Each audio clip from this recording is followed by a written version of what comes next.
हाँ तो नमस्कार मेरे प्यारे बच्चों। संस्कृत में नमो नमः। कैसे हैं आप सभी लोग? उम्मीद करता हूँ प्यारे बच्चे बहुत अच्छे होंगे और बहुत अच्छे तरीके से आप लोग अपनी अपनी तैयारी कर रहे हैं, क्योंकि आप सभी को मालूम है कि बच्चों हमारा जो एग्ज़ाम है वो निश्चित समय में है। और हम लोग इस बार प्रयास करेंगे कि एग्ज़ाम से बहुत पहले हम लोग अपना सिलेबस पूरा कर सकें, क्योंकि बच्चों पढ़ना सिर्फ इम्पोर्टेंट नहीं है, सिलेबस पूरा करना भी इम्पोर्टेंट नहीं है। इम्पोर्टेंट है परीक्षा के लिए खुद को तैयार करना, प्रैक्टिस करना, अधिक से अधिक सेट लगाना, ये इम्पोर्टेंट है। तो जल्दी से आप सभी लोग लाइव आ जाइए। और संस्कृत में अगर हम कहें सबसे मोस्ट, अगर चैप्टर में हम बात करें जहाँ से सवाल बनते हैं, तो उनमें से हमारा पाटलिपुत्र वैभवम, मंगलम, और ये चैप्टर भी उनमें से इम्पोर्टेंट है सबसे ज़्यादा, भारतीय संस्कारा।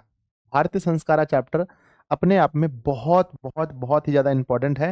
भारतीय संस्कारा चैप्टर, ठीक है ना? सभी बच्चों का ये मतलब वो रहता है कि हाँ भाई हमको ये चैप्टर बहुत सुंदर तरीके से पढ़ना है। तो बच्चों अगर आपको सुंदर तरीके से पढ़ना है तो मेरा भी लक्ष्य है कि बिहार के कोने कोने में बैठे, अलग अलग जगह से बैठे बच्चों को बहुत अच्छे तरीके से संस्कृत पढ़ाना, ये मेरा जीवन का मुख्य उद्देश्य भी है बच्चों। कहते हैं बिहार बोर्ड मैट्रिक परीक्षा 2025 हम लोग संस्कृत विषय पढ़ रहे हैं। और मुझे कहते हुए बहुत खुशी हो रही है बच्चों कि हमारा सिलेबस बहुत अच्छा है, संस्कृत का बहुत आगे चल रहा है। चैप्टर 6, अरे बच्चों आप देख रहे हैं यहाँ पर कुछ फोटोज वगैरह हैं, यहाँ पर विवाह का कुछ चित्र दिखाया गया है, यहाँ पर भी कुछ फोटोज वगैरह हैं। तो जल्दी से आप लोग लाइव आ जाइए। मैं कुछ बच्चों को मतलब देख पा रहा हूँ। सुमित कुमार, पंकज कुमार, आलोक कुमार, रमेश कुमार, उसके बाद हैं रवीश कुमार, रौनक और लक्ष्मी कुमारी, गोलू कुमार, स्नेहा। चलिए आप सभी का बिहार के इस अमेजिंग प्लेटफॉर्म दिशा ऑनलाइन क्लासेस के यूट्यूब चैनल पर बहुत बहुत स्वागत है। तो जल्दी से आप लोग लाइव आ जाइए। और सबसे पहले तो मैं वही कहूँगा कि जैसे ही आप लोग क्लास में जुड़े हैं प्यारे बच्चों, सब लोग क्लास को अधिक से अधिक शेयर कर दीजिए अपने सभी दोस्तों में, अपने सभी भाई बहन जो भी 10th क्लास के बच्चे हैं, सबके पास बहुत स्पीड में आप लोग क्लास को शेयर कर दीजिए। और जो भी बच्चे क्लास में जुड़े हैं, एक लाइक का ऑप्शन आता है, इससे ये पता चलता है कि आपको हमारी क्लासेस पसंद आ रही हैं। तो लाइक पर भी सब लोग क्लिक कर देंगे अगर आपको सच में हमारी क्लासेस पसंद आ रही हैं तो। बच्चों मैं आपसे पूछना चाहूँगा कि हमारे हमारे संस्कृत विषय में, हमारे जो संस्कृत विषय है इसमें, संस्कृत जो हमारा बुक है इसमें कुल अध्याय की संख्या कितनी है? तो बच्चे आप लोग कमेंट बॉक्स में कहेंगे 14, 14 अध्याय हैं हमारे बुक में। टोटल जो हमारा प्यूसम बुक है उसमें कितने अध्याय हैं? तो 14 अध्याय हैं। और 14 अध्याय से कितने नंबर आते हैं? 14 अध्याय से 61 नंबर आते हैं। 14 चौके 56, लगभग एक चैप्टर पढ़ने के बाद आपके मार्कशीट में कितने नंबर का ना इजाफा होता है, कितना नंबर बढ़ जाता है? तो गुरुदेव 4 से 5 अंक। हमारा अध्याय कौन सा चल रहा है? अध्याय हमारा छठा चल रहा है, 6वां अध्याय आज चलेगा। यानी बच्चों आप देख रहे हैं ये महीना चल रहा है जब हम इस क्लास को ले रहे हैं, मई महीना चल रहा है, और हम लोग लगभग लगभग आधा संस्कृत बुक पढ़ लिए। तो आप लोग कैसा महसूस कर रहे हैं प्लीज एक बार कमेंट बॉक्स में लिखेंगे कि अभी मई चल रहा है, अभी जून, जुलाई, अगस्त, सितंबर, अक्टूबर, नवंबर, अभी कम से कम नवंबर में भी अगर हम सिलेबस खत्म करें तो 7 महीना हमारे पास है। लेकिन बच्चों हम आधा संस्कृत अभी ही खत्म कर रहे हैं। तो बताइए कैसा महसूस कर रहे हैं आप लोग? गुरुजी मस्त, अच्छा, हैप्पी, बहुत अच्छा, बहुत खुश, ये आप सभी के कमेंट हैं जो हमारे सीधे दिल पर आकर लगते हैं। लगता है कि नहीं भाई, भाई जिंदगी में कुछ अच्छा काम मैं कर रहा हूँ जिससे बच्चे मुझे बहुत अच्छा अच्छा कमेंट कर रहे हैं। नहीं बहुत सुंदर है बच्चों, जब आप लोग की तरह बच्चे पढ़ने वाले हों तो पढ़ाने में भी है ना आनंद आता है। बच्चों मैं आप लोगों से कहना चाहूंगा कि ऐसा गलती कभी मत करना कि सिर्फ है ना, सिर्फ बच्चों मतलब लाइव क्लास में जुड़ो, बाकी भी क्लासेस आप करो। क्या आपने चैप्टर 5 तक देखा है? बोलो यस और नो। चैप्टर 5 तक आपने देखा है? एक बार जल्दी से मुझे बताना यस बच्चों। और आपका ड्रीम जो आप तैयारी कर रहे हैं, आपका ड्रीम कितना है? तो आपका ड्रीम मैं कहूंगा, अगर आप दिशा में पढ़ रहे हैं तो मैं संजय सर आपको हमेशा कहूंगा कि मेरे छोटे मिनिमम 450 प्लस का आंकड़ा रखो। और पता है अच्छी बात क्या है कि अभी आप जो भी आंकड़ा रखेंगे अभी आप उसको अचीव कर सकते हैं, क्योंकि ऐसा नहीं है कि ये अगस्त का महीना आ गया है, ये दिसंबर का महीना आ गया है, ऐसा नहीं है। अभी स्टार्टिंग है, अभी आप जितना बड़ा लक्ष्य रखेंगे आप उतनी दूरी तक पहुंच सकते हैं। तो बच्चों प्लीज़ सर 480 का लक्ष्य है, नहीं रोकूंगा मैं, 490 तक भी मैं नहीं रोकूंगा आपको, क्योंकि बच्चे ला रहे हैं। इसलिए लक्ष्य हमेशा बड़ा रखिए और उसके अनुसार भी आप मेहनत कीजिए बच्चों, ठीक है। चलिए, सिर्फ संस्कृत विषय की अगर हम बात करें तो संस्कृत विषय जो है, संस्कृत विषय में आपके लक्ष्य 100 आउट ऑफ 100 होना चाहिए, 100 में से 100, कभी भी कम मत सोचिए, ठीक है। और बच्चों अगर आप जिस बैच में पढ़ रहे हैं, आपके प्यारे से बैच का नाम क्या है, कमेंट बॉक्स में सब लोग लिख सकते हैं क्या एक बार नाम। सर मैं जिस बैच में पढ़ रहा हूँ उस बैच का नाम है ड्रीम 450+। और बच्चों ये बैच प्रॉपर रूप से कहाँ चलता है, तो ये बैच प्रॉपर रूप से चलता है बच्चों ऐप पर। अगर आपको फुल कंटेंट चाहिए, एक जगह अगर आपको कंटेंट चाहिए, यानी सब क्लास की वीडियो एक जगह, एक भी क्लास ना छूटे, नोट्स नहीं छूटे, है ना, पुराना कोर्स नहीं छूटे, टॉपर्स की हैंडराइटिंग नहीं छूटे, क्रैश कोर्स नहीं छूटे, तो सब कुछ बच्चों आपको एक जगह कहाँ मिलता है, तो ऐप पर मिलता है जिसका नाम है दिशा ऑनलाइन क्लासेस। दिशा ऑनलाइन क्लासेस बच्चों ऐप का नाम है। आप सभी लोग दिशा ऑनलाइन क्लासेस ऐप पर जरूर कोर्स परचेज कर लें। बच्चों इसकी फीस कितनी है, फीस है 749 रुपए, 749 रुपए इसकी फीस है। आइए हम आगे बढ़ते हैं बच्चों, श्री गणेशाय नमः, गणेश जी का आशीर्वाद लेते हैं। आज का मोटिवेशन है कि बच्चों सिर्फ एक इंसान ही आपको आगे लेकर जाएगा, वो है आप खुद, वो है आप खुद। आप खुद ही बच्चों अपने आप को आगे लेकर जा सकते हैं। दुनिया में दूसरा कोई इंसान नहीं है जो आपको आगे ले जा सकता है। गुरु आपको रास्ता दिखा सकता है, पर चलना आपको खुद है, मेहनत आपको खुद करना है। तो बच्चों चलिए स्टार्ट करें, शुरू करें, बोलो यस और नो। यस गुरुजी, यस यस, स्टार्ट कीजिए, स्टार्ट कीजिए। तो बच्चों शुरू करते हैं। ये अपना बैच है, जो बच्चे ज्वाइन नहीं किए हैं सभी लोग ड्रीम 450+ बैच में ज्वाइन हो जाइएगा, ठीक है। ये बैच का पोस्टर है, आप देख सकते हैं। 749 हमारी फीस है, एप्लीकेशन पर डाउनलोड करेंगे। कहीं प्रॉब्लम हो तो ये नंबर है बच्चों, आप इस पर संपर्क जरूर कर लीजिएगा, ठीक है। ये नंबर है, आप इस पर कॉल करेंगे, मैसेज करेंगे, जो भी चीज़ है पूछ लेना। स्टार्ट करें, चलिए शुरू करते हैं। यस बच्चों, चैप्टर को बहुत अच्छे से समझने का प्रयास करना। चैप्टर का नाम है भारतीय संस्कारा। चैप्टर का नाम क्या है बताओ, चैप्टर का नाम है भारतीय संस्कारा। चैप्टर का नाम है भारतीय संस्कारा, यानी बच्चों भारतीय संस्कारा मतलब भारत में जो संस्कार होते हैं। आपने अक्सर सुना होगा कि आपके माता पिता ने आपको संस्कार नहीं सुनाया, कि आपके माता पिता ने आपको संस्कार नहीं सिखाया। ये आप लोग सुने होंगे। जब कोई लड़कियां छोटे कपड़े पहनकर बाजार में घूमती हैं तो हम लोग कहते हैं कि माता पिता ने इसको संस्कार नहीं सिखाया है। जब कोई बच्चा बड़ों से बहुत अच्छे से बात करता है तो बड़े कहते हैं तुम्हारे माता पिता ने तुम्हें संस्कार अच्छे सिखाए हैं। तो बच्चों भारतीय संस्कृति के अनुसार अगर हम बात करें तो कुल कितने संस्कार हैं, अगर हम संस्कार की बात करें भारतीय संस्कृति के अनुसार, तो संस्कारों की संख्या कुल कितनी है, तो बच्चों कमेंट बॉक्स में लिखेंगे कुल कितने संस्कार हैं। तो कहते हैं गुरुदेव हमारे कुल 16 संस्कार हैं, 16 संस्कार हैं। और आगे हम देखेंगे ये 16 संस्कार कितने प्रकार के हैं, सब कुछ हम लोग देखेंगे कि 16 संस्कार कितने प्रकार के हैं। तो बच्चों 16 संस्कार को कितने भाग में बांटा गया है, तो 5 प्रकार के हमारे संस्कार हैं और कुल मिलाकर संख्या में 16 हैं। बच्चों क्लास के बाद मैं आपसे 100% वादा करता हूं कि बच्चों आपका एक भी सवाल नहीं छूटेगा, एक भी सवाल नहीं छूटेगा। हम लोग पूरा चैप्टर को समझेंगे, फिर हम लोग क्वेश्चन बैंक लगाएंगे 2011 से 2024 तक का, ठीक है। क्या इस वीडियो के बाद आपको कोई और वीडियो देखनी है? नहीं सर, क्यों नहीं देखनी है? क्योंकि ये वन शॉट है। क्या है बच्चों? वन शॉट है। इस वीडियो के बाद आपको कोई भी वीडियो देखने की कोई भी जरूरत नहीं है। तो बच्चों आइए हम शुरू करते हैं, शुरू करें। यस, सबसे पहला ऊपर में लिखा गया है, पढ़ने का प्रयास करते हैं बच्चों। लिखा गया है भारतीय ना भारतीय संस्कृति है ना, भारतीय संस्कृति है अन्यतमः विशिष्टयम विद्यते।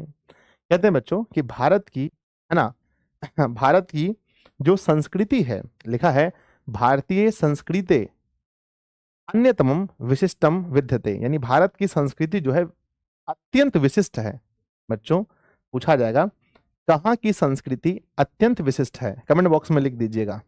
तो कहते हैं कि भारत की जो संस्कृति है, भारतीय, है ना, भारतीय संस्कृति है ना अन्यतमः विशिष्टयम विद्यते, कि भारत की जो संस्कृति है वो अत्यंत विशिष्ट है। यत जीवने इह समये समये संस्कारा अनुष्ठिता भवन्ति। कहते हैं यत मतलब यहाँ, यत मतलब यहाँ, जीवने मतलब जीवन में, यह समय समय संस्कारा अनुष्ठिता भवन्ति। कहते हैं कि यहाँ जीवन में समय समय पर संस्कारों का अनुष्ठान होता है। बच्चों, हमारे जीवन में समय समय पर किसका अनुष्ठान होता है, कमेंट बॉक्स में लिखेंगे। तो कहते हैं कि भारत में जो लोग हैं उसके जीवन में समय समय पर किसका अनुष्ठान होता है, तो कहते हैं गुरुजी अनुष्ठान होता है संस्कारों का। संस्कारों का अनुष्ठान होता है, संस्कारों का अनुष्ठान होता है। आप देखे होंगे जब कोई माँ गर्भवती होती है तो उसके लिए पूजा पाठ करवाया जाता है। जब बच्चा पैदा लेता है, जब बच्चा पैदा लेता है तो बच्चे का छठी बढ़े होता है। फिर आप देखे होंगे बच्चों का अन्नप्राश, आप सुने होंगे कि बच्चे को पहली बार अन्न खिलाते हैं तब भी पूजा पाठ होता है। उसके बाद बच्चों जब गुरु के घर बच्चा पढ़ने जाता है तब भी उनका पूजा पाठ होता था उस समय। और जब शादी विवाह होता है हमारे यहाँ तो भी पूजा पाठ होता है। और जब लोग मर जाते हैं उस समय भी पूजा पाठ होता है। बोलो हाँ या ना? यस गुरुदेव, यस गुरुदेव, यस। चलिए, तो ये सब चीज आप लोग सुने होंगे। आगे लिखा गया है अध्यः मतलब आज। कहते हैं अध्यः संस्कार शब्द है ना, अध्यः संस्कार शब्द सीमितो व्यंग रूप प्रपूज्यते। कहते हैं अध्यः मतलब आज, अध्यः मतलब आज या आजकल। संस्कार शब्द जो है वो सीमित हो चुका है और व्यंग रूप से ये प्रपूज्यते, इसका व्यंग रूप से इसका उपयोग किया जा रहा है। आजकल बच्चों संस्कार शब्द सीमित हो गया है और इसको व्यंग मतलब होता है मजाक के रूप में। लोग इस शब्द को मजाक के रूप में लेने लगे हैं। बोलो हाँ या ना? यस। अगर बच्चों किसी की बेटी, किसी की बहन अगर रास्ते में ऐसे चल रही है तो लोग कहते हैं बड़का संस्कारी बन गया है। अगर आप बहुत अच्छे से बात कर रहे हैं, नमस्ते चाचा जी, तो बगल वाले लोग बोलेंगे अरे फलना का बेटा बहुत संस्कारी बन गया है। अगर आप गाली गलौज नहीं कर रहे हैं गांव में तो भी लोग आपको कहेंगे बड़का संस्कारी बन गया है। ठीक है। अगर आप सुबह सुबह उठ करके अपने मम्मी पापा का पैर छू लेते हैं तो लोग कहेंगे बड़ा संस्कारी बना है। तो बच्चों इसलिए कहते हैं कि अध्यः मतलब आजकल, संस्कार शब्द मतलब संस्कार शब्द सीमित हो चुका है और व्यंग रूपम, इसको व्यंग के रूप में लोग मजाक के रूप में प्रपूज्यते, मजाक के रूप में इसको लेने लगे हैं। बोलो बच्चों मैंने सही बोला या गलत बोला? एग्जाम में पूछा जाएगा आजकल कौन सा शब्द सीमित हो गया है, तो आंसर में क्या लिखना? जब आपसे पूछा जाएगा कि आजकल कौन सा शब्द सीमित हो गया है तो कहना बच्चों संस्कार शब्द।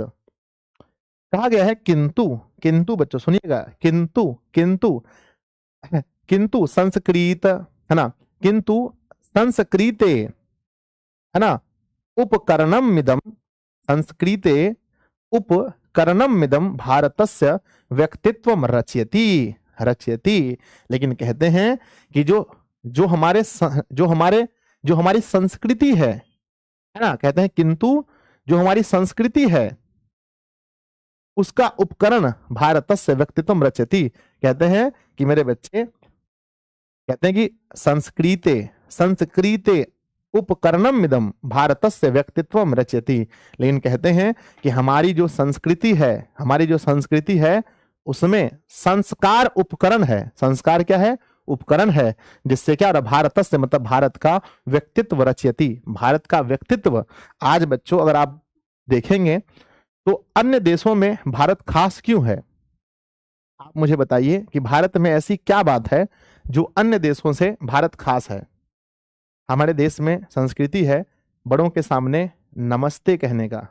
हमारे देश में संस्कृति है जो घर की बहुएं होती हैं वो माथे में घूंघट लेती हैं। हमारे देश में संस्कृति है जो छोटे भाई की पत्नी है वो बड़े भाई के सामने खुले सिर नहीं रख सकती है। हमारे देश में संस्कृति है कि विद्यार्थी जो है टीचर के सामने कोई गंदा काम नहीं कर सकता है। बच्चों आप विदेश जाकर देखोगे, अमेरिका में अगर आप देखोगे तो अमेरिका में बच्चों एक टेबल पर बच्चों टीचर बैठे हैं और दूसरे टीचर है ना, और दूसरे टेबल पर स्टूडेंट बैठा है और बैठ के सिगरेट पी रहा है और अपनी अपनी महिला मित्र के साथ घूम रहे हैं। ये सब विदेश में है बच्चों। क्या भारत में ऐसा है कि आप टीचर के सामने किसी लड़की के साथ बैठोगे? क्या भारत में आप किसी किसी टीचर के सामने आप सिगरेट पियोगे? क्या भारत में ऐसा हो सकता है? नहीं सर। क्यों? क्योंकि हमारे अंदर संस्कार है बच्चों। इसीलिए कहते हैं कि किंतु संस्कृत उपकरणम इदम भारतस्य व्यक्तित्व रच्यते।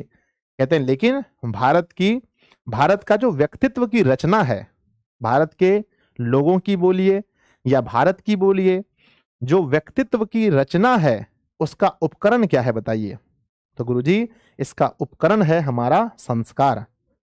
व्यक्तित्व निर्माण का उपकरण अगर आपसे पूछा जाए व्यक्तित्व निर्माण का उपकरण क्या है, तो कहना बच्चों व्यक्तित्व निर्माण का जो उपकरण है वो हमारे, बताओ कमेंट बॉक्स में, संस्कार हैं। तो बच्चों आज जो लोग कर रहे हैं, जो संस्कार शब्दों को मजाक में ले रहे हैं, क्या वो ठीक कर रहे हैं या गलत कर रहे हैं? बिल्कुल गलत कर रहे हैं।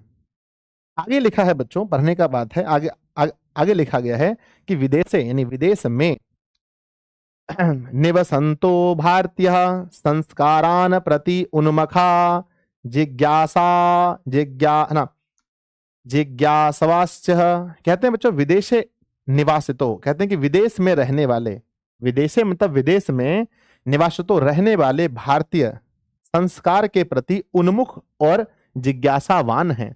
अभी भी अगर आप देखेंगे, अगर बच्चों कोई भारत के लोग अमेरिका में रह रहे हैं, भारत के लोग इंग्लैंड में रह रहे हैं, भारत के लोग मलेशिया, स्विट्जरलैंड, भूटान, नेपाल जहां भी रह रहे हैं, क्या वो अपने संस्कार के प्रति उन्मुख हैं या नहीं? यस सर बिल्कुल हैं।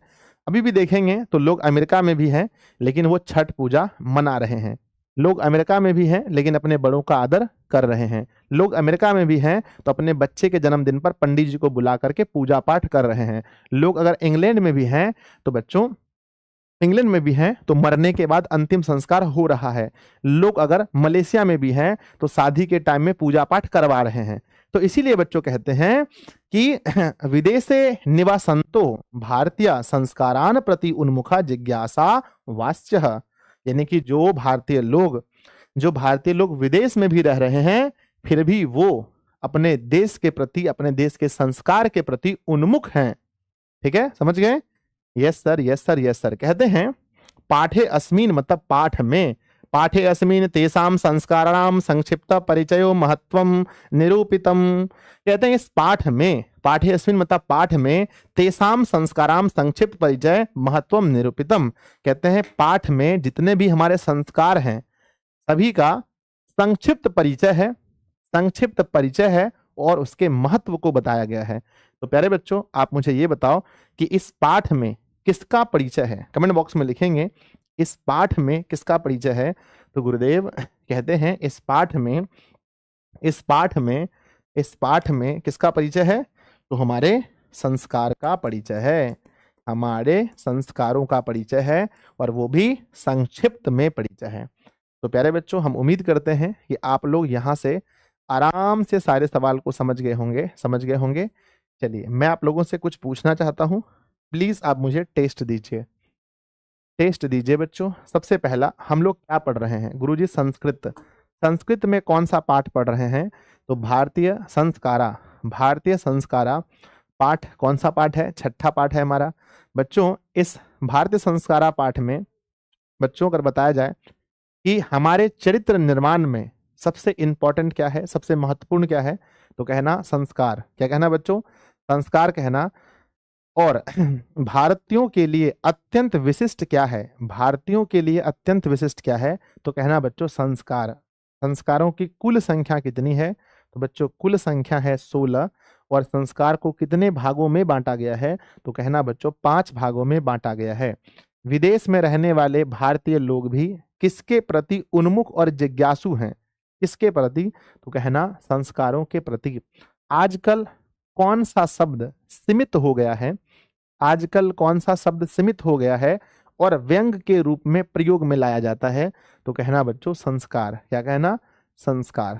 संस्कार शब्द जो है सीमित हो गया है और व्यंग के रूप में प्रयोग में लाया जा रहा है। बच्चों मैं आप लोगों से कहूंगा, लगभग 1550 बच्चे जुड़े हैं। अगर आप 1550 बच्चे इस क्लास को शेयर करेंगे तो एक एक स्टूडेंट को भी अगर आप जोड़ेंगे तो बच्चों बहुत सारे बच्चे हो जाएंगे। मैं चाहता हूं आज की क्लास में 2000 प्लस बच्चे जुड़े। तो प्लीज आप लोगों से रिक्वेस्ट है कि जिन बच्चों ने क्लास शेयर नहीं किया है, power of Disha online classes है ना, पावर ऑफ DOC बच्चों, एक बार क्लास को जरूर सब लोग शेयर करना, ठीक है। चलो यहां तक क्लियर है। तो इस पाठ के लेखक कौन है, इसके बारे में कोई चर्चा नहीं है कि इस पाठ के लेखक कौन है, ठीक है बच्चों। यहां कहीं नहीं बताया गया है कि इस पाठ के लेखक कौन है। आइए अब बच्चों हम पढ़ते हैं, बहुत ध्यान से पढ़ते हैं, बहुत प्यार से पढ़ते हैं। सबसे पहला लाइन लिखा गया है कि भारतीय जीवने, यानी भारतीय जीवन जो है, जो भारत के लोग हैं बच्चों, भारतीय जीवने प्राचीन कालतः संस्कारा महत्व धारणयन। कहते हैं कि भारतीय जीवन में जो लोग भारतीय के हैं, देखो बच्चों स्पेशली ये जो है ये किस धर्म के बारे में बात कर रहे हैं बताइए। स्पेशली अगर हम बात करें तो ये चैप्टर किस धर्म के लिए है? स्पेशली ये हिंदू धर्म के लोगों के लिए है, यानी जो भी लोग हिंदू हैं, हिंदू धर्म के लिए ये चैप्टर है।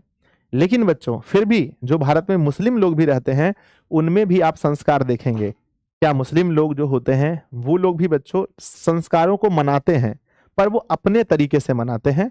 हम लोगों की तरह वेदों का उच्चारण करके या मंत्रों का उच्चारण करके वो लोग नहीं मनाते हैं, ठीक है। स्पेशली ये हिंदू लोगों के लिए है।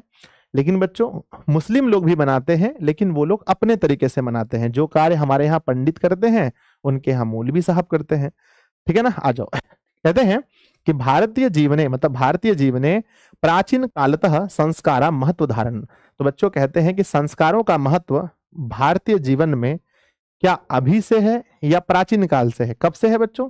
तो कहना कि गुरुदेव प्राचीन काल से ही संस्कारों का महत्व है। कहते हैं प्राचीन संस्कृतेर भी ज्ञानम संस्कारेभ्यो जायते। कहते हैं बच्चों कि प्राचीन जो हमारे संस्कार थे उसका जो ज्ञान था, प्राचीन जो हमारा संस्कृति ना, प्राचीन जो हमारी संस्कृति थी, प्राचीन जो हमारी संस्कृति थी, प्राचीन संस्कृते भी ज्ञानम संस्कारोभ्य है ना, संस्कारेभ्य जायते। कहते हैं बच्चों कि प्राचीन संस्कृति में जो ज्ञान का पता चलता था वो किससे चलता था? अभी बच्चों पूछते हैं तुम कितने पढ़े हो, तो सर हम 10th पास हैं। तुम कितने पढ़े हो? हम 12th पास हैं। तो जिसको जो 12th पास है उसको ज्यादा ज्ञान है। लेकिन प्राचीन काल में बच्चों ज्ञान का पता किससे चलता था बताओ? प्राचीन काल में ज्ञान का पता किससे चलता था? तो गुरुजी प्राचीन काल में संस्कारों से ज्ञान का पता चलता था, संस्कारों से ज्ञान का पता चलता था। तो बच्चों कहते हैं प्राचीन काल में जो ज्ञान का पता चलता था वो हमारे संस्कारों से पता चलता था। कहते हैं अत्र ऋषि नाम कल्पना आसित यत जीवनस् सर्वेषु मुख्य अवसरेषु वेद मंत्राणाम पाठ वरिष्ठानाम आशीर्वादः होम परिवार सदस्यानाम सम्मेलन च भवेत। कहते हैं बच्चों बहुत प्यारा सा बात कहा है, बहुत प्यारा सा, कि अत्र कहते हैं अत्र मतलब कि अत्र मतलब यहां होता है, यहां ऋषि नाम कल्पना आसित यत। कहते हैं कि यहां ऋषियों की कल्पना थी, ऋषि लोग ने ऐसा कल्पना किया था, ऋषियों ने कल्पना किया था कि जीवनेशु, जीवनस्य मतलब जीवन के, सर्वेशु मतलब सभी, मुख्य अवसरे जितने भी मुख्य अवसर होते हैं। बच्चों क्या बच्चा का पैदा होना घर में जीवन का मुख्य अवसर नहीं है? बिल्कुल है सर। घर में किसी का शादी होना मुख्य अवसर नहीं है? बिल्कुल है सर। नया घर जब बनता है तो क्या ये मुख्य अवसर नहीं है? बिल्कुल है सर। तो जीवन के जितने भी मुख्य अवसर हैं, कहते हैं अत्र ऋषि नाम कल्पना आसित यत जीवनस्य सर्वेषु है ना, सर्वेषु मुख्य अवसरेषु वेद मंत्राणाम पाठ वरिष्ठानाम आशीर्वादः होम परिवार सदस्यानाम सम्मेलन च भवेत। कहते हैं बच्चों कि जीवन के सभी मुख्य अवसरों में वेद मंत्राणाम पाठ, किसका पाठ होना चाहिए? किसका पाठ होना चाहिए? तो ऋषि लोगों का मानना था कि जीवन के सभी मुख्य अवसर में जितने भी अच्छे अच्छे मुख्य अवसर आते हैं सब में वेद मंत्र का पाठ होना चाहिए। जो मंत्र वेदों में लिखा गया है उन मंत्रों का पाठ होना चाहिए। वरिष्ठा नाम, वरिष्ठ मतलब होते बड़े, वरिष्ठ मतलब होते बड़े, वरिष्ठा नाम आशीर्वाद, और बड़े का आशीर्वाद लेना चाहिए। जितने भी छोटे लोग हैं सबको जीवन के सभी मुख्य अवसर में बड़ों का आशीर्वाद लेना चाहिए। बच्चों, जब आप कहीं एग्जाम में जाते हैं तो क्या आप बड़ों का आशीर्वाद लेते हैं? यस गुरुजी। ये हमें किसने सिखाया है? ये हमारी संस्कृति ने, हमारे संस्कार ने सिखाया है। जब हम विवाह करने जाते हैं तो क्या हम आशीर्वाद नहीं लेते हैं? आप अपने आसपास देखते होंगे। यस सर, सभी मंदिरों में, अपने बड़े घरों में सबको प्रणाम करते हैं। जब आपकी नौकरी लग जाएगी, जब आप ज्वाइनिंग करने जाएंगे तो क्या आप प्रणाम नहीं करेंगे? यस। तो बच्चों इसलिए कहते हैं कि बड़े का आशीर्वाद भी जरूरी है। संस्कार में सबसे इंपॉर्टेंट है बड़ों का आशीर्वाद। कितने ऐसे बच्चे हैं जो घर से कहीं निकलते हैं तो अपने माता पिता को प्रणाम करके जाते हैं? हाथ उठाइए जल्दी से। कितने ऐसे बच्चे हैं जो घर से कहीं निकलते हैं तो अपने माता पिता को प्रणाम करके कहीं जाते हैं? जैसे आपके मौसा जी आ गए आपको लेने के लिए, आपके मामा जी आ गए आपको लेने, आपके नाना जी आपको लेने आए हैं और कहीं लेकर के एक जगह से दूसरे जगह ले जा रहे हैं, तो आप जाते समय क्या अपने मम्मी और पापा का आशीर्वाद लेते हैं बच्चों? बिल्कुल। देखो, जीवन में भगवान हो, भगवान हमें देख रहे हैं या नहीं देख रहे हैं, ये सब बातों को ज्यादा मायने नहीं रखता है बच्चों। मायने रखता है कि जो साक्षात भगवान है, जिसने अपने उदर से आपको जन्म दिया, जिसने 9 महीना तक आप कष्ट झेला है, जिसके पेट में आप 4-5 महीना तक लात मारे हैं, ठीक है, जब अंदर में थे तो निकले हैं।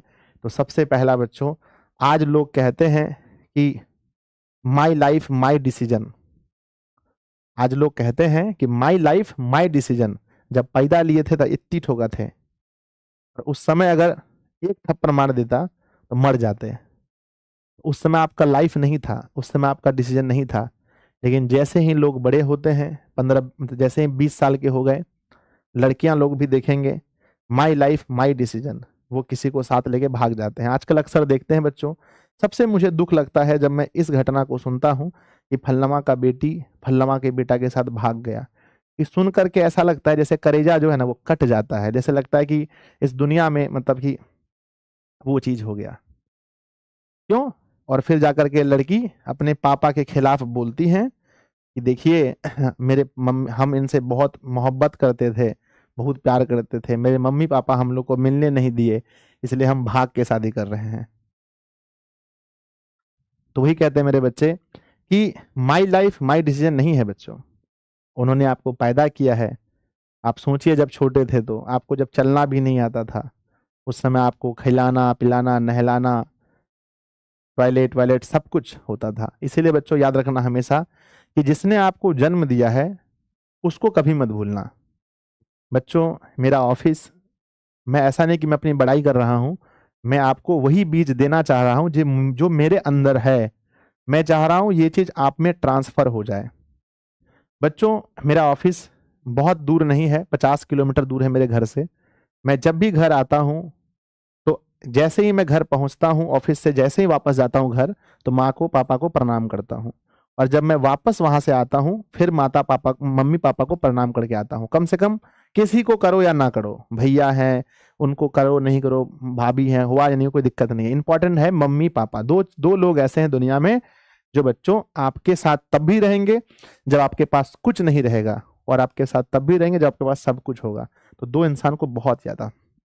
तो बच्चों आ जाओ, तो कहते हैं कि लिखा गया है अत्र अत्र ऋषिनाम कल्पना आसित यत जीवनस्य सर्वेषु मुख्य अवसरे वेद मंत्राणाम पाठ वरिष्ठानाम आशीर्वादः आशीर्वादः वरिष्ठानाम यानी बड़ों का आशीर्वाद लेना जरूरी है। ठीक है, हमारे हिंदू धर्म में बड़ों का आशीर्वाद लेना जरूरी है। तो जो बच्चे नहीं लेते थे आज से आशीर्वाद लेना शुरू करो। जब भी कहीं बाहर जाओगे आशीर्वाद लो बच्चों।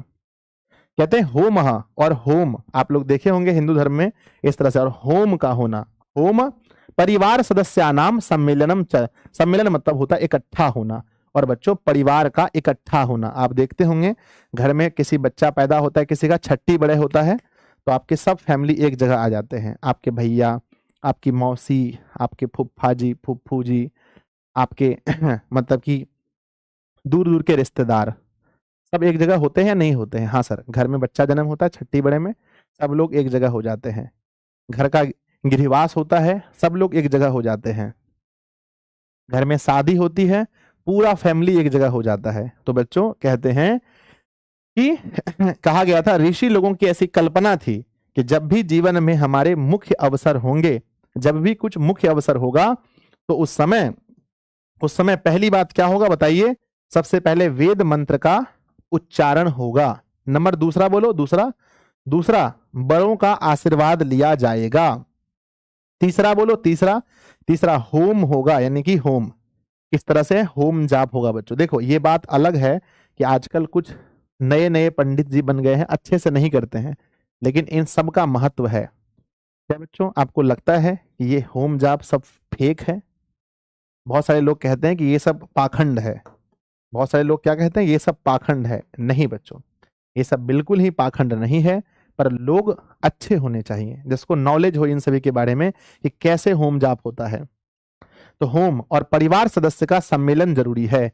इसीलिए बच्चों याद रखिए कि आज आपको समझ में आया होगा कि अच्छा, इसीलिए घर में कोई अच्छा काम होता है तो सब फैमिली वाला को एक जगह बुलाया जाता है। बोलो आज समझ में आया कि नहीं आया? ये सर आज पहली बार समझ में आया ये कि क्यों घर में कोई फंक्शन होता है तो मौसी फुफ्फू नानी दादी सब एक जगह कैसे आते हैं? यस सर, इसीलिए आते हैं बच्चों क्योंकि हमारे ये चीज हमारी संस्कृति का अंग है, ये हमारे संस्कार का एक पार्ट है बच्चों।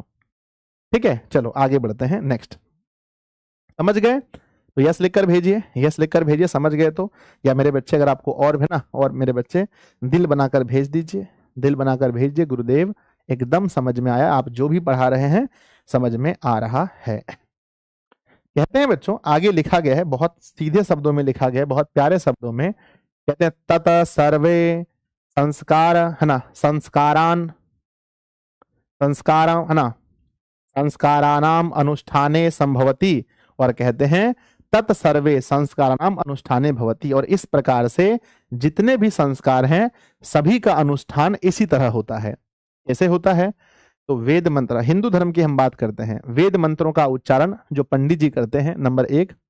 दूसरा, बड़ों का आशीर्वाद।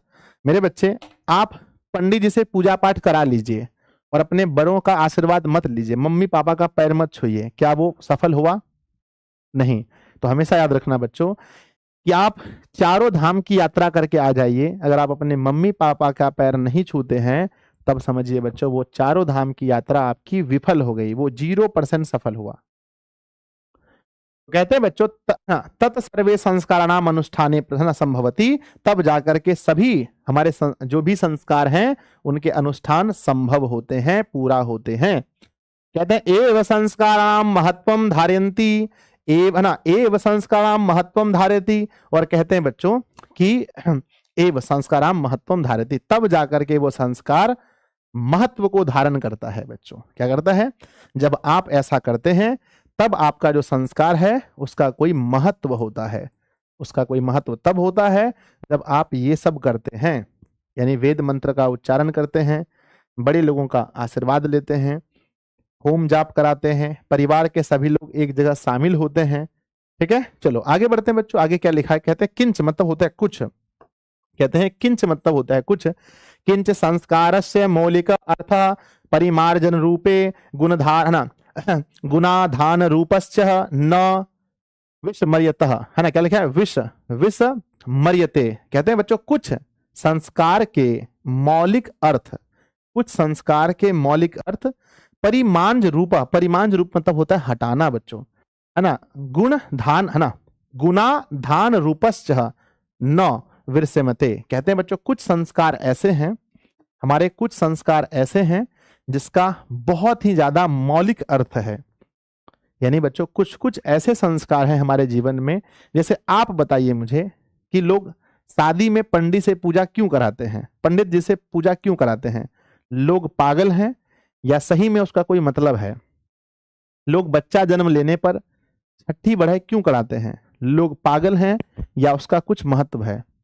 मरने पर लोग क्रिया क्यों करवाते हैं? अंतिम संस्कार क्यों कराते हैं? लोग पागल हैं या उसका कुछ महत्व है?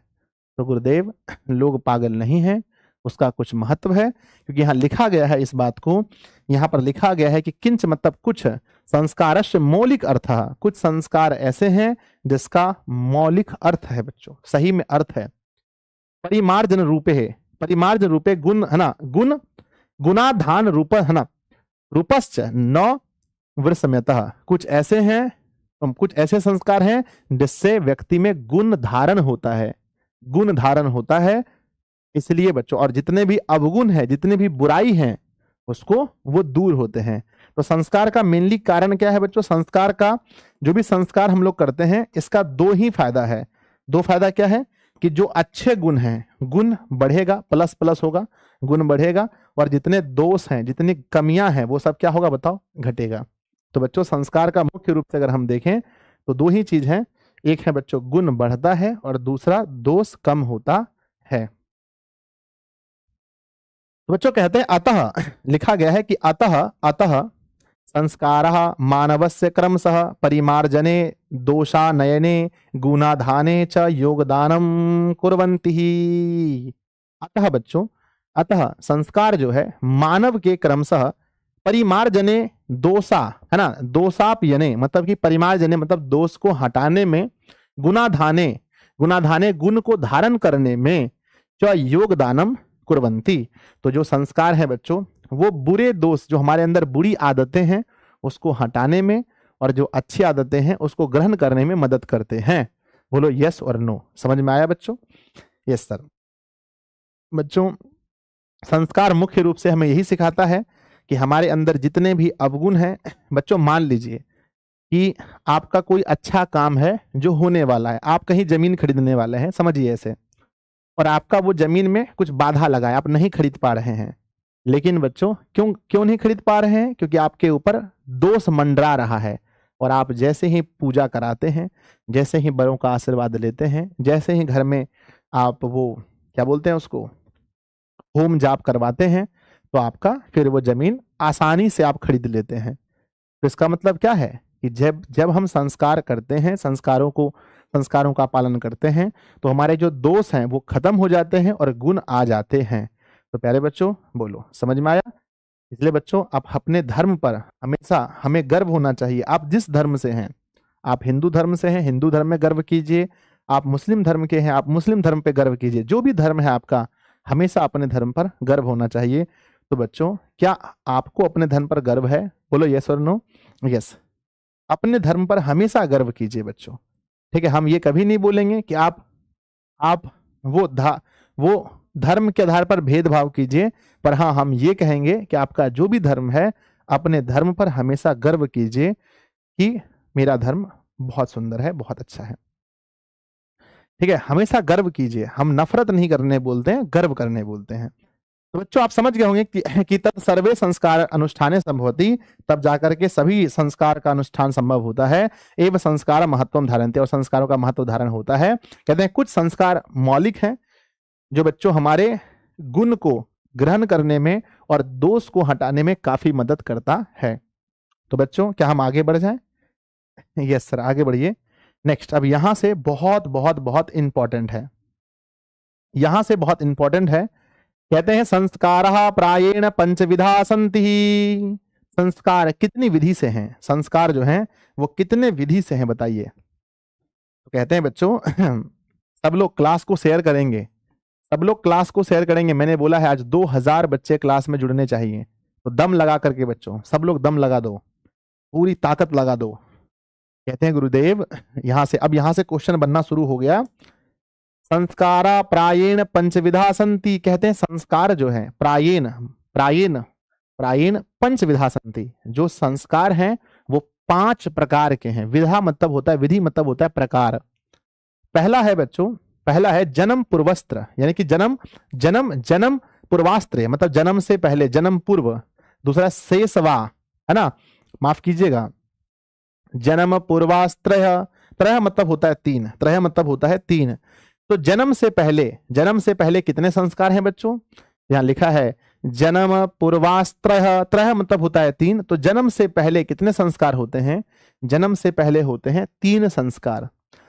शेषवा सठ, शेषवा मतलब जब शेषव में, जब हम शिशु होते हैं, जब बच्चा छोटा होता है, जन्म से पहले यानी माँ की पेट में, जब हम मम्मी के पेट में थे बच्चों, तो हमारे कितने संस्कार हुए होंगे बताइए? सर 3। लेकिन बच्चों ये भी बहुत दुखद बात है कि गरीब लोग इन सभी संस्कारों को नहीं मना सकते हैं, क्योंकि हर संस्कार के लिए बहुत अच्छा पैसा खर्चा होता है।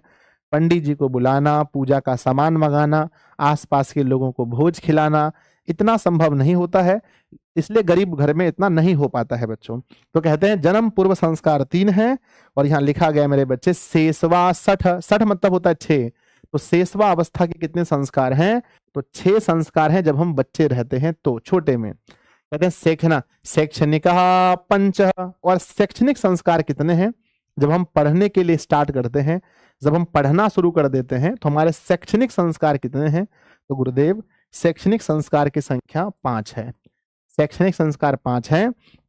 गृहस्थ संस्कार, कहते हैं गृहस्थ संस्कार विवाह रूप 1, कहते हैं बच्चों गृहस्थ संस्कार कितने हैं? तो गृहस्थ संस्कार जो है शादी के रूप में, विवाह के रूप में 1 है। तो बच्चों याद रखिएगा गृहस्थ संस्कार कितने हैं, तो गृहस्थ संस्कार पूछेगा तो कहिएगा बच्चों 1 हैं। और आगे कहते हैं मरणो उपरांत संस्कार स्व 1, कहते हैं मरने के बाद संस्कार 1 है। मरने के बाद भी कितने हैं? तो मरने के बाद भी संस्कार 1 है। अब गिनती करके बताओ कितना हुआ? 5 प्रकार के, जन्म से पहले 3, बच्चा आप जब थे तो 6, 6 3 9, और 5 तो पढ़ाई लिखाई में आपका संस्कार हुआ, 5 गो, 9 5 14, और 1 गो शादी हुआ 16, और 1 गो मरनी हुआ, सॉरी 14 1 15 हुआ, 1 गो मरनी 16। तो मरनी मिला करके बच्चों कुल इंसान के जीवन में, कुल संस्कारों की संख्या अगर हम देखें, कुल संस्कारों की संख्या देखें तो 16 होता है। कहते हैं एवं षोडश संस्कारा भवंती, कहते हैं कुल मिलाकर के बच्चों, कुल मिलाकर के 16 संस्कार होते हैं। कुल मिलाकर के 16 संस्कार होते हैं। कहते हैं मेरे बच्चे जन्म पूर्व संस्कारेषु गर्भधानम, अब ध्यान दीजिएगा, पहले इसको बाद में पढ़ेंगे, पहले ये बताओ कि कुल संस्कार कितने हैं? 16। इसको याद करना बहुत जरूरी है, याद करना बहुत जरूरी है मेरे बच्चे। यहाँ देखो 16 संस्कार टोटल दिया गया है, टोटल 16 दिया गया है। यहां से स्टार्ट हुआ 1 2 3 4 5 6 7 8 9 10 11 12 13 14 15 16, कुल 16 संस्कार यहाँ दिया गया है। चलिए हम आपको याद कराते हैं। मेरे बच्चे बताओ कुल संस्कार कितने हैं? गुरुदेव कुल संस्कार हैं 16। कितने प्रकार के संस्कार हैं? गुरुदेव प्रकार हैं 5। पहला बताओ कौन सा है? पहला बताओ सर। पहला है सबसे पहले की अगर हम बात करें तो सबसे पहला होता है जब हम माँ की पेट में रहते हैं, यानी गर्भधानम, है ना, गर्भ, है ना।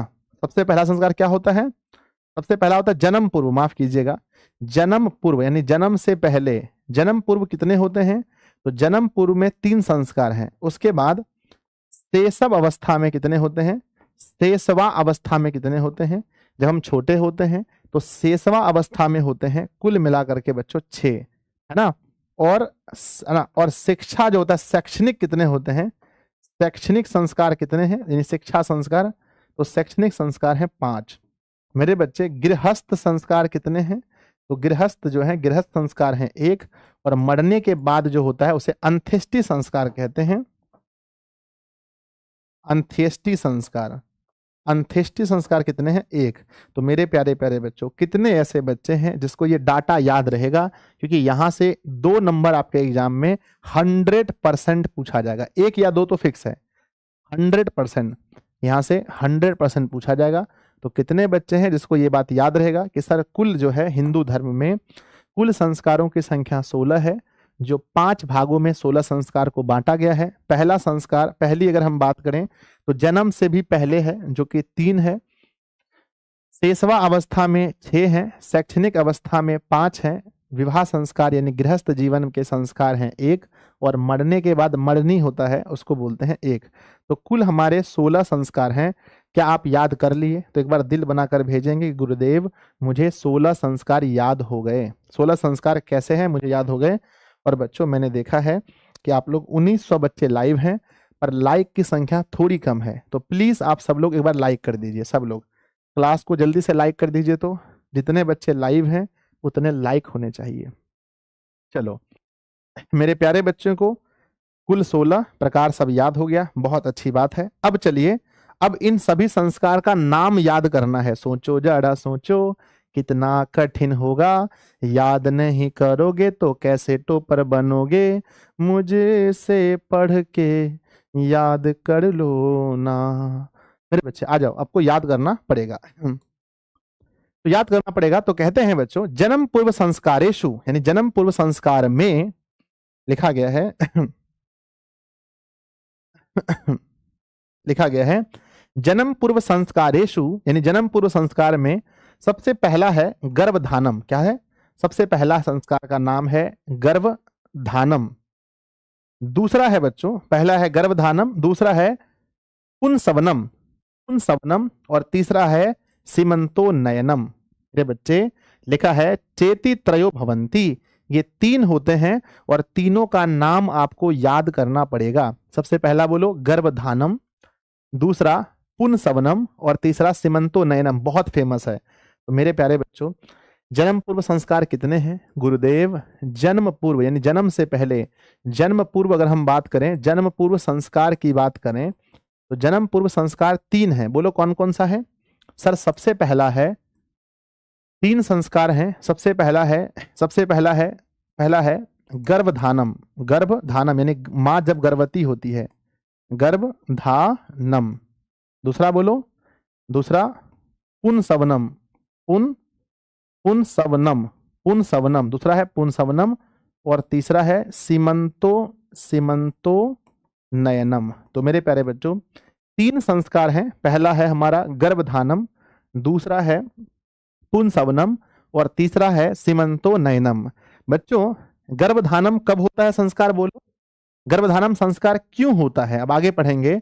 अब पहली बार जब आपको पता चलता है कि फलना लड़की माँ बनने वाली है, जैसे ही सुना कि माँ बनने वाली है तो मिठाई बंटने लगते हैं घर में बच्चों। पर बच्चों गरीबी एक ऐसी चीज है जो ये सब करने नहीं देती है।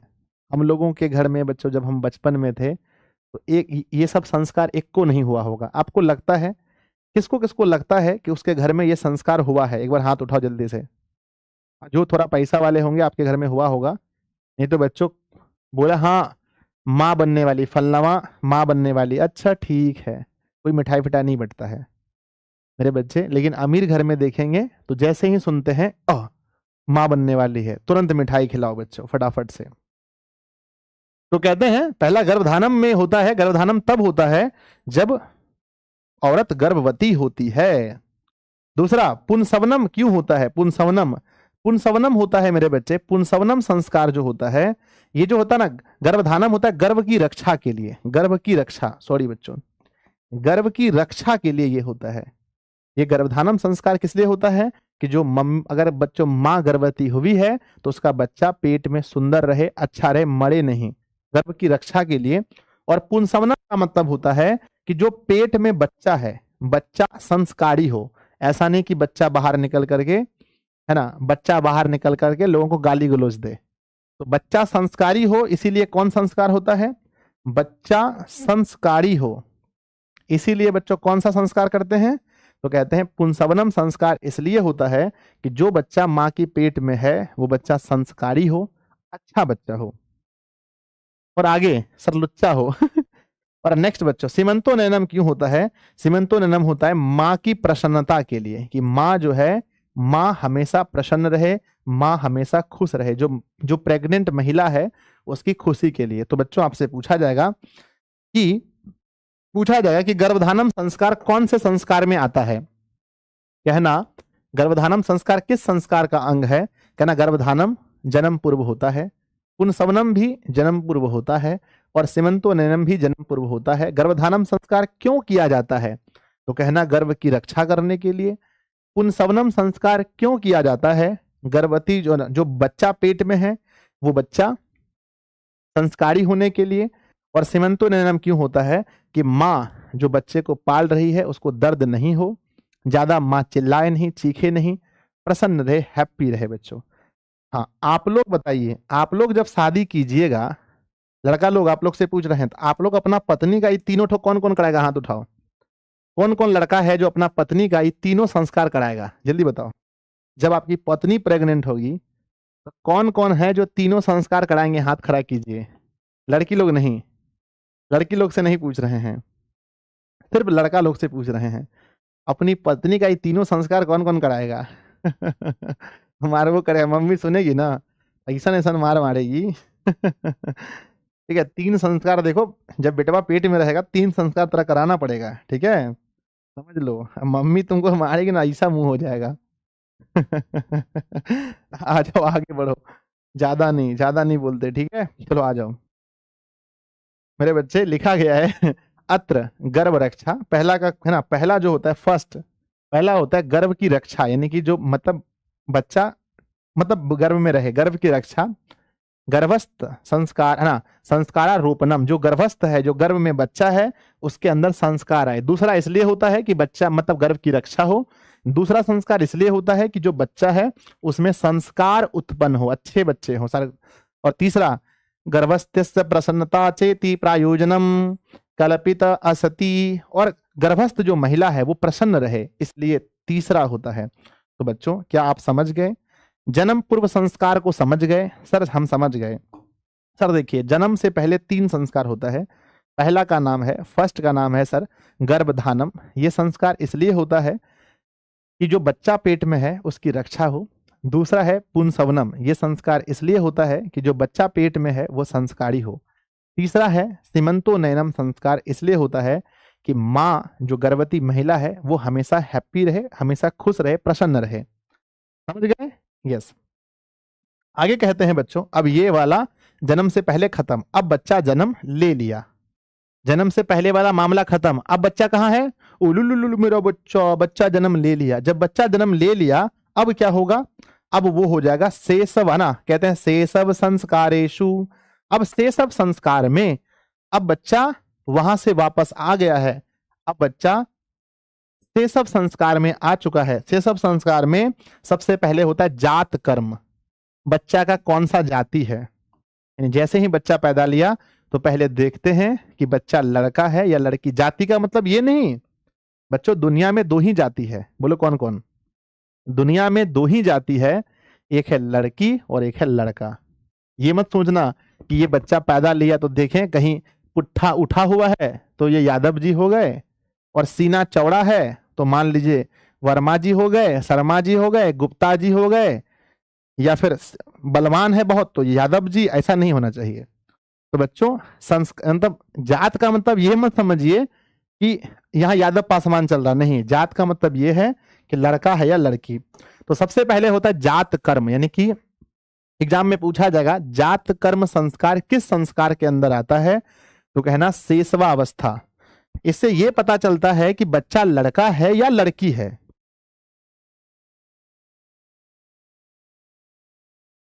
इससे यह पता चलता है ना।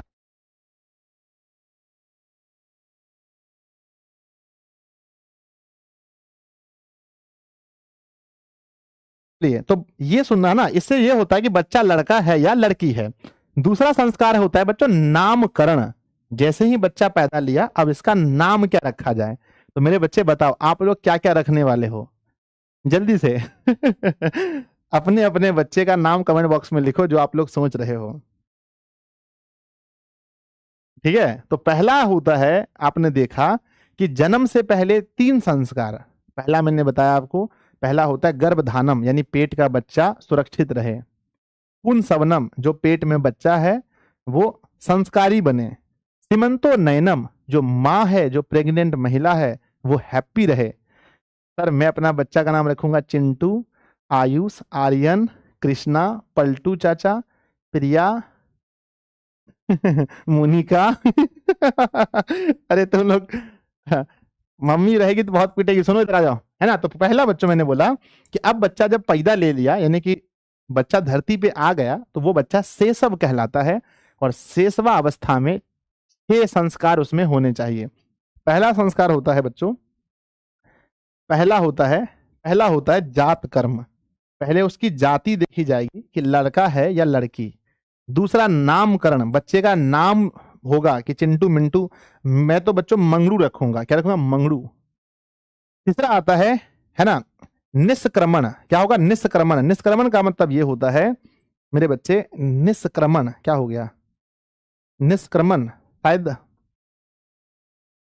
है ना, निष्क्रमण। निष्क्रमण क्या होता है, खैर छोड़ो, मैं इसको छोड़ के आगे बढ़ रहा हूं। अन्नप्राशन, बचपन में बच्चों को पहली बार अन्न खिलाया जाता है। बच्चों जब पहली बार अन्न खिलाया जाता है बच्चे को मुंह में, तो इसको क्या बोलते हैं सर, इसको अन्नप्राश कहा जाता है। किसका किसका अन्नप्राश हुआ है सर, हमरा की पता, बच्चा की पता होगा। नेक्स्ट, चूड़ा कर्म। चूड़ा कर्म का मतलब होता है मुंडन, बच्चे का मुंडन भी होता है, मुंडन भी होता है। और नेक्स्ट है मेरे बच्चे कर्ण वेद, है ना, कर्ण वेद, है ना, कर्ण वेद, वेदश्चहति क्रमशः भवंती। और बच्चों कान छेदा जाता है, जो लड़की होती है उसका कान भी छेदा जाता है। ये भी बच्चों हमारे संस्कार में आता है।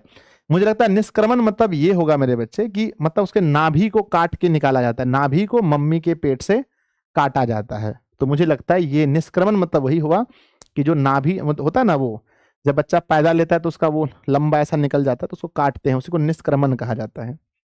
तो मेरे बच्चे, क्या आप निष्क्रमण का अर्थ बाहर निकलना होता है सर, हाँ ठीक है ठीक है, हाँ वही हो गया, मतलब काट के नाभि, मतलब जो होता है वो लंबा ऐसा गर्भनाल को काटा जाता है, उसी को निष्क्रमण कहा गया है। ठीक है, तो मेरे बच्चे क्या आपको ये 6 संस्कार याद हो गए, बोलो 6 संस्कार याद हो गए। सर देखिए सीधा सा बात है, अगर आपसे मैं पूछूं कि मेरे बच्चे शेषवा, है ना, शेषवा, शेषवा, शेषवा अवस्था का संस्कार, शेषवा संस्कार जो है वो कितने हैं, कमेंट बॉक्स में लिख सकते हैं क्या, शेषवा अवस्था के संस्कार कितने हैं। सर शेषवा अवस्था में 6 संस्कार होते हैं। सबसे पहला बोलो सर, सबसे पहला संस्कार होता है जात कर्म, यानी लड़का है या लड़की। उसके बाद होता है नाम कर्म, नाम क्या लिखा जाए।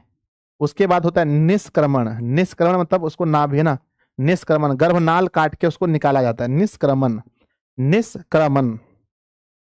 उसके बाद नंबर चौथा में होता है कि मेरे बच्चे जात कर्म हो गया, कौन जाति है, नाम रखा गया, उसको काट के निकाला गया। उसके बाद मेरे बच्चे फिर होता है इसका, फिर होता है इसका चूड़ा कर्म। चूड़ा कर्म मतलब होता है मुंडन, है ना, चूड़ा कर्म। ठीक है, उसके पहले भी कुछ था क्या, हाँ अन्नप्राशन, अन्नप्राशन, अन्नप्राशन। उसके बाद मेरे बच्चे चूड़ा कर्म, चूड़ा कर्म में क्या होता है, मुंडन होता है चूड़ा कर्म में। और लास्ट में बताओ, लास्ट में क्या था, लास्ट में बच्चों कर्ण भेदनम, कान छिदाई होता है, कर्ण भेदनम। जो भी लड़की है उस सबका हुआ होगा, बोलो हाँ या ना। यस सर, लड़की लोग को कान में पहनना पड़ता है, इसलिए वो लोग का कान छेदते हैं, लड़का लोग का नहीं।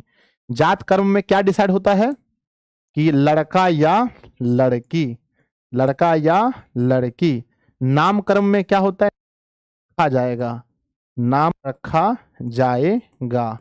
बच्चों निष्क्रमण में क्या होगा, गर्भनाल को काटकर बाहर निकाला जाएगा, गर्भनाल को काट के, गर्भनाल को काटकर माँ के पेट से अलग किया जाएगा, माँ के पेट से अलग, माँ के पेट से अलग किया जाता है।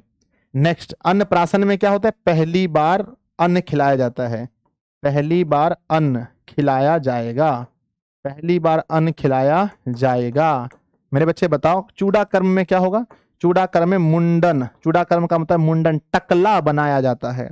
और कर्ण भेद में लड़की, है ना, कर्ण भेद में कान, कान में छेद किया जाता है, कान में छेद, कान में छेद। तो प्यारे बच्चों क्या आप इन सभी 6 संस्कार को आप समझ गए, तो प्लीज मुझे बताओ कि गुरुदेव 3 जन्म से पहले था और 6 जन्म के बाद, यानी 9 संस्कार को आप समझ गए, तो एक बार मुझे यस यस लिखकर भेजेंगे।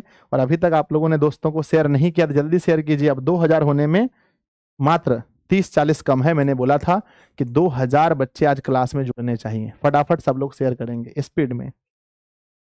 यस गुरुजी, हाँ यस यस यस। चलो अब आगे बढ़ते हैं। नेक्स्ट बच्चों आगे लिखा गया है नेक्स्ट, अब चलते हैं। अब बच्चा, अब हम बात हो रही है शिक्षा की। अब बात किसकी हो रही है बच्चों, अब बात हो रही है शिक्षा की। बच्चा माँ के पेट में था, अब बच्चा माँ के पेट से बाहर आ गया, अब बच्चा बड़ा हो गया। बच्चों कितने साल में बच्चा पढ़ना शुरू करता है लगभग, आप लोग बताइए, कितने साल में, कितनी साल में बच्चा पढ़ना शुरू करता है? तो गुरुदेव, बच्चा पढ़ना शुरू करता है 1 क्लास में जब जाता है 5 साल में। 1 क्लास में जाता है 5 साल में, 5 साल में। इसीलिए याद रखना कि पढ़ने वाला संस्कार 5 है। ट्रिक मैंने बताया कि 5 साल में बच्चा पढ़ना शुरू करता है, इसीलिए जो शैक्षणिक संस्कार है वो 5 गो है। पहला शिक्षा संस्कारेषु, सबसे पहला है अक्षर आरंभ। अक्षर आरंभ यानी जिस दिन बच्चा पहली बार कुछ पढ़ना शुरू करता है, आ ऐसे ऐसे रसगुल्ला बनाता है बच्चा। जब पहली बार बच्चा रसगुल्ला बनाता है, जब पहली बार उसके हाथ में पेंसिल पकड़ा दें, पहली बार बच्चों कलम पकड़ा दें, तो उसी को बोलते हैं अक्षर आरंभ। चलो दूसरा उपनयनम। क्या है दूसरा? क्या है बच्चों? उपनयनम। पहला संस्कार है, पहला मैंने बोला अक्षर आरंभ, और दूसरा है उपनयनम, और तीसरा है ना, इसको भी हम छोड़ रहे हैं, समझाए नहीं है, वेद आरंभ। वेद आरंभ में क्या है कि बच्चा वेद पढ़ना शुरू करता है। क्या हम लोग वेद पढ़ना शुरू कर रहे हैं? क्या आजकल का बच्चा वेद पढ़ रहा है? नहीं सर। लेकिन प्यारे बच्चों, जब उस समय गुरुकुल हुआ करता था, जब गुरु जी पढ़ाते थे, उस समय बच्चे वेद भी पढ़ते थे। तो वेद आरंभ का मतलब होता है जिस दिन बच्चा वेद पढ़ना शुरू किया। केशांत संस्कार, केशांत संस्कार में क्या होता है? केशांत संस्कार में गुरु के घर पर, केशांत संस्कार में बच्चों गुरु के घर पर बच्चे को ले जाया जाता है। अभी तो बच्चे घर से पढ़ते हैं, पहले बच्चे को कहाँ छोड़ा जाता था बोलो? पहले सर बच्चे को गुरु के घर, जंगल में, पहले जंगल में गुरु पढ़ाते थे, और वहां बच्चों को, आप रामायण देखे हैं बच्चों? रामायण में देखे होंगे कि प्रभु श्री राम कहाँ पढ़ते हैं। आप लवकुश को पढ़ते हुए देखे होंगे गुरुकुल में, ठीक है? तो कहते हैं कि केशांत संस्कार पहला है बच्चों, पहला है अक्षर आरंभ, पहला, दूसरा उपनयनम, तीसरा वेद आरंभ, चौथा केशांत, और पांचवा समावर्तनम, है ना? समावर्तनम। ये 5 संस्कार हैं जो शिक्षा के टाइम में होता है।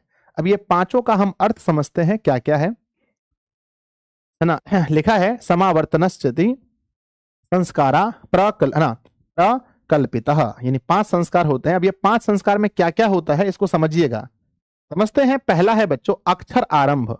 अक्षर आरंभ में क्या होता है? अक्षर आरंभ संस्कार में होता है अक्षर लेखनम अंग लेखनम च शिशु प्रारंभे, यानी बच्चों, यानी अक्षर आरंभ संस्कार में बच्चा पहली बार लेखनी पकड़ता है। यहाँ लिखा है ना अक्षर लेखनम, है ना, अंक लेखनम, पहली बार वो कुछ लिखना शुरू करता है। दूसरा पढ़ते हैं उपनयनम संस्कारस्य अर्थे गुरुना शिष्यस्य स्वं गृहे नयनम भवति। कहते हैं कि उपनयन संस्कार में गुरु शिष्यस्य स्वयं गृहे नयनम भवति, गुरु शिष्य को अपने घर लेकर आते हैं। तो बच्चों, क्या आप उपनयनम संस्कार को समझ गए? सर, उपनयनम संस्कार में क्या होता था? गुरु जो है शिष्य को अपने घर लेकर आता था। समझ गए? उपनयनम संस्कार में क्या होता है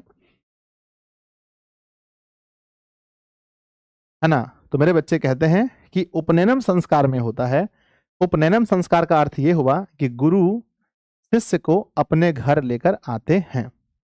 कहते हैं तत्र शिष्य, कहते हैं तत्र मतलब कि वहां, शिष्य मतलब शिष्य, शिक्षा नियममान पालनम अध्ययनम करोति, और वहां शिष्य क्या है? शिक्षा का नियम पालन करके, शिक्षा के नियम को पालन करके पढ़ना शुरू कर देते हैं, जैसा आप यहां देख रहे हैं। तो प्यारे बच्चों, आपने देखा, आप 2 संस्कार को समझ गए। पहला अक्षर आरंभ में बच्चा पहली बार लिखना शुरू करता है। उपनयनम संस्कार में गुरु शिष्य को अपने घर लेकर आता है। अब चलिए बच्चों और आगे समझने का प्रयास करते हैं। आगे लिखा गया है ते नियमा, कहते हैं कि ते मतलब वे, नियमा मतलब नियमों का, ब्रह्मचर्य व्रत समासना समाविष्ट, और वो नियम का ब्रह्मचर्य पालन करते हैं। जो बच्चे होते हैं वो नियम का पालन करते हैं।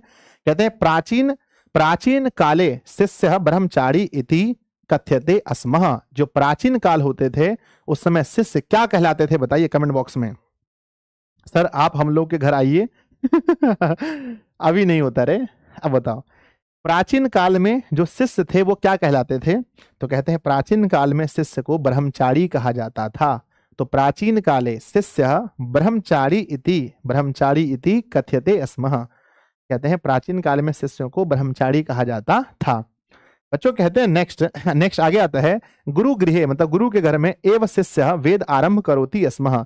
और कहते हैं बच्चों वेद आरंभ में क्या होता है, जो तीसरा संस्कार है जिसका नाम है वेद आरंभ। तो बच्चों विद्यार्थी पहली बार वेद पढ़ना कहाँ शुरू करता था बताइए कमेंट बॉक्स में, अपने घर में या गुरु के घर में। तो विद्यार्थी पहली बार वेद पढ़ना शुरू करता था गुरु के घर में। यहाँ पर लिखा है गुरु गृहे मतलब गुरु के घर में एव शिष्य वेद आरंभ करोति स्मः, वेद पढ़ना शुरू करता था गुरु के घर में पहली बार। चलिए अब चौथा देखते हैं। चौथा कहते हैं आगे लिखा गया है ना, वेदानाम महत्वम प्राचीन शिक्षायाम उत्कृष्टम मन्यते स्मः। प्राचीन शिक्षा में वेद का महत्व बहुत बहुत था बच्चों। लिखा गया है कि बहुत उत्कृष्ट था। अभी की शिक्षा में क्या हम लोग वेद पढ़ते हैं? नहीं। क्या आप वेद पढ़े हैं? हम पढ़े नहीं बच्चों। लेकिन प्राचीन शिक्षा में वेदों का महत्व बहुत उत्कृष्ट था। कहते हैं केशांत संस्कारे, अब चौथा आता है केशांत। कहते हैं केशांत संस्कारे गुरु गृहे एव शिष्यस्य प्रथम छोर कर्म भवति स्मः। कहते हैं कि केशांत संस्कार में गुरु के घर में, गुरु गृहे मतलब गुरु के घर में जहां गुरुकुल होता था, यानी अभी समझिए कोचिंग सेंटर, अभी के समय में उसको हॉस्टल समझिए, हॉस्टल। कहते हैं कि केशांत संस्कारे गुरु गृहे यानी केशांत संस्कार में गुरु के घर में एव शिष्य से मतलब शिष्य का प्रथम छोर कर्म भवति स्मः, पहली बार शिष्य का मुंडन होता था। पहली बार बच्चों मुंडन होता था। तो बच्चों अगर आपसे पूछा जाए केशांत संस्कार में क्या होता है तो कहना कि केशांत संस्कार में बच्चे को गुरु के घर जब लाया जाता है तो वहां पर पहली बार उसका मुंडन होता है। ठीक है, तो केशांत का मतलब समझ गए कि पहली बार बच्चे का जो मुंडन होगा मतलब गुरु के घर में। अब बच्चों बहुत साल तक रहने वाला है तो एक बार तो मुंडन घर में भी हो जाता है। आप जानते हैं कि एक बार मुंडन पहले घर में होता है, वो किस में, वो होता है शेषवा का जो संस्कार है। लेकिन गुरु के घर में जब पहला मुंडन है उसी को कहते हैं केशांत संस्कार। जब पहली बार गुरु के घर में बच्चा बेल मुड़ाता है यानी बाल खत्म करता है। अत्र गौदानम मुख्य कर्म, और कहते हैं इसमें गौ दान दिया जाता है। और इसमें जो बच्चे के माता पिता होते हैं वो दान में क्या देते हैं बताइए? इसमें बच्चे के माता पिता दान क्या करते हैं? इसमें बच्चे के माता पिता गाय दान करते हैं, गाय दान करते हैं। इसीलिए कहते हैं बच्चों अतः साहित्य ग्रंथेषु अस्य नामांतरम गौदानम संस्कारो अपि लभ्यते। इसीलिए बच्चों साहित्य में इस संस्कार का नाम, इसीलिए साहित्य में कहते हैं कि अतः मतलब इसलिए साहित्य ग्रंथेषु साहित्य ग्रंथों में अस्य मतलब इसका, नामांतर मतलब नाम में अंतर है, गौदान संस्कारो अपि लभ्यते, कहते हैं इसका नाम गौदान संस्कार भी है। तो बच्चों आपसे एग्जाम में पूछा जाएगा कि केशांत संस्कार का दूसरा नाम बताइए, क्या बताएंगे? केशांत का दूसरा नाम क्या है? तो केशांत का ही दूसरा नाम है गौदान संस्कार, क्योंकि इसमें जो बच्चे के माता पिता होते हैं एक गाय दान में देते हैं। अब आप सोचते होंगे गुरुजी क्यों गाय देते हैं? इसलिए देते हैं कि गुरुकुल में गाय रहे, बच्चा सब मिलकर के गाय का पालन पोषण करे और गाय जो भी दूध दे उस दूध को सब कोई बांट के खाए। तो मतलब कि हॉस्टल में समझिए यानी कि गुरुकुल में दूध का कमी ना हो, इसीलिए एक गाय दान में दिया जाता था बच्चों। आगे लिखा गया है नेक्स्ट, अगला संस्कार है बच्चों समावर्तनम संस्कारे उद्देश्य शिष्यस्य गुरु गृहात गृहस्थ जीवने प्रवेशः। लास्ट में होता है समावर्तनम संस्कार, और समावर्तनम संस्कार का उद्देश्य क्या होता है कि शिष्य गुरु के घर से गृहस्थ जीवन में प्रवेश करे। यानी शिष्य का पढ़ाई जब पूरा होता है सबसे लास्ट में अंतिम में क्या होता है? अंतिम में समापवर्तन संस्कार होता है, जहां पर बच्चे का पढ़ाई पूरा हो गया। अब बच्चा यहां से जाएगा, जाकर के बच्चों पहले सरकारी नौकरी नहीं होता था तो बच्चा यहां से जाएगा और जाकर के अपना शादी विवाह करके अपना जीवन बसाएगा। ठीक है, तो बच्चों अंतिम जो शिक्षा संस्कार है उसका नाम है समावर्तनम संस्कार। एग्जाम में पूछा जाएगा किस संस्कार के बाद व्यक्ति गुरु घर से अपने घर चला जाता है? तो कहना बच्चों समावर्तन संस्कार में। और जब बच्चा घर जाता है तो गुरु उसको कुछ देते हैं। शिक्षा अवसाने गुरु शिष्यान उपदिशस्य गृहम प्रवेशति। कहते हैं बच्चों, कहते हैं कि शिक्षा अवसाने यानी जब शिक्षा समाप्त हो जाता है तो गुरु शिष्य को उपदेश देकर घर भेजते हैं। तो बच्चों गुरु शिष्य को क्या देकर घर भेजते हैं बताइए? लास्ट में उपदेश देते हैं कि बच्चों आपको मैंने ईमानदारी से पढ़ाया है, आप घर जाइए, कभी झूठ मत बोलिएगा, कभी बड़ों का अनादर नहीं कीजिएगा, कभी गलत काम नहीं कीजिएगा। तो शिक्षा के समाप्त होने पर गुरु क्या देते हैं? उपदेश देते हैं। लास्ट में जब शिष्य को घर भेजते हैं पढ़ा लिखा कर, तो उपदेश देते हैं। कहते हैं उपदेशु प्रायेण, कहते हैं उपदेशु प्रायेण मतलब उपदेश देने का कारण जीवनस्य धर्मा प्रति प्रति धर्मा प्रति प्रतिपाद्यन्ते है। लिखा है बच्चों की उपदेश देने का अर्थ ये होता है कि जो जीवन है ना, जीवन में धर्म का पालन करना। क्या करते हैं? उपदेश इसलिए देते हैं कि बच्चा जो है जीवन में धर्म का पालन करे, कोई गलत काम ना करे। कहते हैं यथा, जैसे बच्चों, यथा मतलब जैसे, सत्यवदः जैसे हमेशा सच बोलना, धर्मचर्या धर्म पर चलना, स्व अध्याय है ना, स्व अध्याय यामनः प्रमदः इति, और स्वयं अध्ययन करते रहना। ये प्यारे बच्चों गुरु उपदेश देते हैं। आप देख सकते हैं, मान लीजिए इन बच्चों का शिक्षा पूरा हो गया है, लास्ट में गुरु क्या दे रहे हैं? तो लास्ट में गुरु उपदेश दे रहे हैं। लास्ट में गुरु क्या दे रहे हैं बताइए? उपदेश दे रहे हैं। तो प्यारे बच्चों क्या आप समझ गए? तो एक बार यस लिखकर भेजिए, गुरुजी मजा आ गया, मजा आ गया।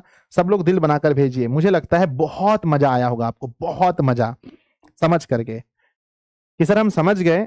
यहाँ पर टोटल अगर हम बात करें तो यहाँ पर हमारे 5 हैं।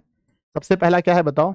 सबसे पहला सर, सबसे पहला अगर 5 में हम देखें तो सबसे पहला है बच्चों, अगर हम बात करें कि शिक्षा है ना, शिक्षा संस्कार में कितने हैं? तो शिक्षा संस्कार में कुल 5 हैं। और बोलो कौन कौन से 5 हैं?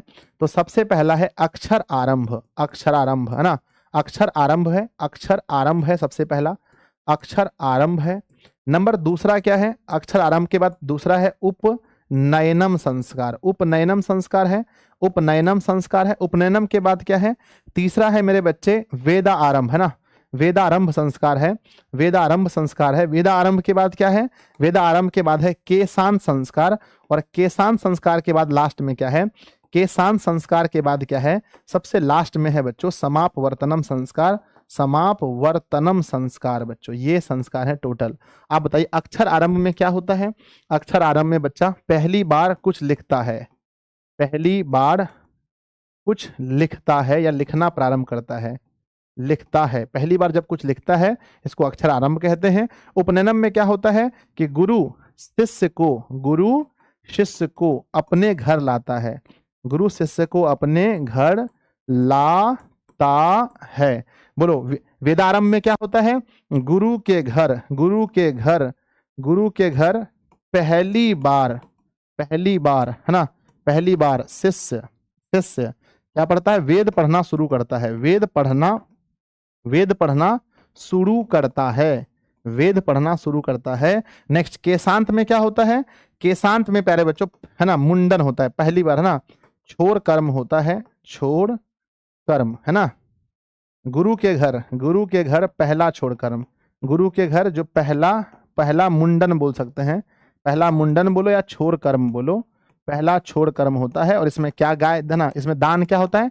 गाय दान दिया जाता है, गाय दान दिया जाता है। बच्चों समावर्तनम संस्कार कब होता है? शिक्षा समाप्त होने के बाद, शिक्षा समाप्त होने के बाद। और यहाँ क्या जाता है? उपदेश देते हैं। समावर्तन संस्कार के बाद गुरु क्या देते हैं? उपदेश देते हैं। तो प्यारे बच्चों आप सभी संस्कार को आप समझ गए होंगे कि शिक्षा संस्कार 5 है। पहला है ना, पहला है अक्षर आरंभ, यहाँ बच्चा पहली बार लिखना शुरू करता है, लिखना या पढ़ना भी कह सकते हैं, पढ़ना का पहले तो गोजता है। उपनयनम संस्कार में गुरु शिष्य को अपने घर लाता है, ठीक है। वेद आरंभ में गुरु के घर में पहली बार शिष्य वेद पढ़ना शुरू करता है। केशांत में गुरु के घर पहली बार छोड़कर मुंडन होता है जिसमें गाय दान दिया जाता है। इसीलिए बच्चों केशांत को क्या बोलते हैं? केशांत को और क्या बोलते हैं? केशांत को गौदानम कहा भी जाता है, गौदान संस्कार कहते हैं। समावर्तनम शिक्षा के समाप्ति के बाद बच्चों लास्ट में उपदेश दिया जाता है इस संस्कार में। और इसी के बाद बच्चा किस जीवन में जाता है? इसके बाद बच्चा गृहस्थ है ना, मतलब घर चला जाता है, अपने घर वापस चला जाता है, अपने घर वापस चला जाता है। इसके बाद बच्चों क्या हम इसके आगे बढ़ें? यस सर इसके आगे बढ़िए। नेक्स्ट इसके आगे बढ़ के देखते हैं इसके आगे क्या लिखा है। अब कहते हैं लास्ट बचा है बच्चों, कहते हैं कि विवाह संस्कार पूर्व कर्मेव मनुष्य वस्तुतः गृहस्थ जीवनम प्रविशति। कहते हैं विवाह संस्कार के बाद व्यक्ति गृहस्थ जीवन में प्रवेश करता है, अब यहाँ से पत्नी होगा उसका, अब यहाँ से उसका बच्चा होगा। कहते हैं विवाह संस्कार, एग्जाम में पूछा जाएगा किस संस्कार के बाद व्यक्ति गृहस्थ जीवन में प्रवेश करता है, किस संस्कार के बाद, कहना कमेंट बॉक्स में विवाह संस्कार। कहते हैं विवाह पवित्र संस्कारः मतः यत नाना विधिनाम कर्मकांडानि भवन्ति। कहते हैं विवाह एक पवित्र संस्कार है। विवाह कैसा संस्कार है? एक पवित्र संस्कार है जिसमें नाना मतलब अनेक कर्मकांड होते हैं, अनेक कर्मकांड होते हैं। साधी साधी, जल्दी से नीचे बोलो, भोज भोज स्पीड में। कहते हैं मेरे बच्चे क्या होता है? तेषु वाग्दानम, तेषु मतलब कि उसमें, तेषु मतलब उनमें, वाग्दानम पहले बातचीत होता है, यानी लड़का वाला पक्ष और लड़की वाले पक्ष के बीच पहले बातचीत। वाग्दानम मतलब बातचीत। ये आपका लड़का कैसा है? कहते हैं हीरो जैसा है। आपकी लड़की कैसी है? ऐश्वर्या राय फाइल है। तब दोनों का शादी होता है। पहला होता है वाग्दानम, दूसरा मंडप निर्माणम। बच्चों आप देखे होंगे मंडप, यहाँ देखिए ये है मंडप, मंडप निर्माणम होता है इसमें। मंडप निर्माण वधु गृहे वर पक्षस्य स्वागतम, और वधु मतलब होता है लड़की, लड़की के घर में लड़का के पक्ष वाला का स्वागत होता है। बाराती आज मेरे यार की शादी है, सुने होंगे, वो लोग आते हैं और वहां बच्चों क्या होता है? पहले उनका स्वागत किया जाता है और कहते हैं वरवध्यो परस्परम निरीक्षणम। और वर वधु मतलब लड़का लड़की एक दूसरे का निरीक्षण करते हैं, एक दूसरे को देखते हैं। शर्म आ जाएगा आदमी को, ठीक है, एक दूसरे को देखते हैं। आप लोगों को भी शर्म आ जाएगा जिस दिन शादी होगी तो, है ना। कहते हैं मेरे बच्चे कन्यादानम, और बच्चों कन्यादान किया जाता है पापा के द्वारा या चाचा कोई भी करते हैं। अग्नि स्थापनम, और यहाँ पर बच्चों अग्नि की स्थापना होती है। पानी ग्रहणम, एक दूसरे को पानी पिलाते हैं। आप देखे होंगे जब बच्चों माला पहनाते हैं तो पानी पिलाते हैं, रसगुल्ला खिलाते हैं, तो पानी ग्रहणम, पानी एक दूसरे को। लाजा होम भी करते हैं, वो मतलब कुछ मतलब कि वो करके मतलब लाजा होम कुछ शायद ये अलग टाइप का है, सॉरी बच्चों इसके लिए। सप्तपदी मतलब कि 7 वचन होते हैं, 7 वचन होते हैं। कौन कौन सा वचन होते हैं? कि आज से हमारे मेरे माता पिता आपके माता पिता हुए, पहला सप्तपदी, 7 वचन होते हैं, है ना।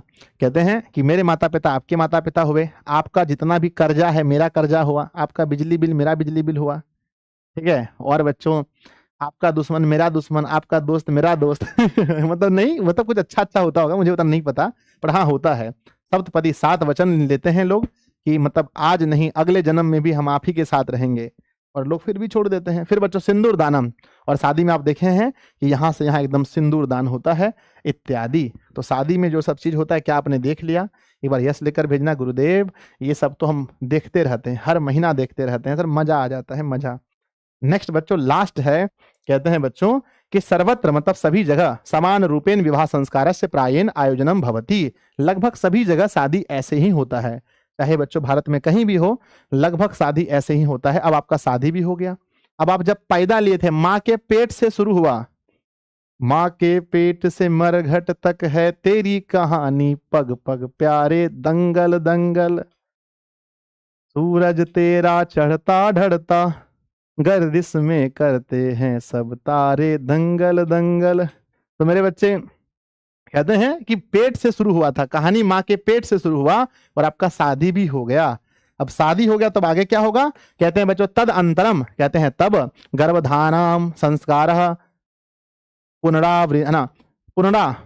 पुनरावर्तन्ते जीवन चक्रम च प्रभवति। और फिर से जब शादी हो गया तो फिर से अब आप गर्भवती होइए, महिला हैं तो आप गर्भवती होइए, फिर अब आपका बच्चा होगा, फिर वो बच्चा पढ़ने जाएगा, फिर वो बच्चा पढ़ के आएगा, फिर वो शादी करेगा, फिर उसका बच्चा होगा, फिर वो शादी, है ना, फिर उसका बच्चा बड़ा होगा, फिर उसका बच्चा पढ़ने जाएगा, फिर पढ़ के आएगा, फिर वो शादी ब्याह करेगा, फिर इसी तरह से जीवन का चक्र, इसी के तरह से जीवन का चक्र बच्चों चलता रहेगा। इसीलिए कहते हैं कि गर्भधानम संस्कार पुनरावृत्ते चक्र जीवन चक्र च प्रभवति। इसी प्रकार से जीवन का चक्र चलता रहेगा। और कहते हैं बच्चों, कहते हैं कि कहते हैं मरणातंदरधना, मरणादंतरम, मरने के अंत्येष्टि अंत्येष्टि संस्कार अनुष्ठ्यते। मरने के बाद कौन सा संस्कार होता है गुरुजी? मरने के बाद होता है अंत्येष्टि संस्कार।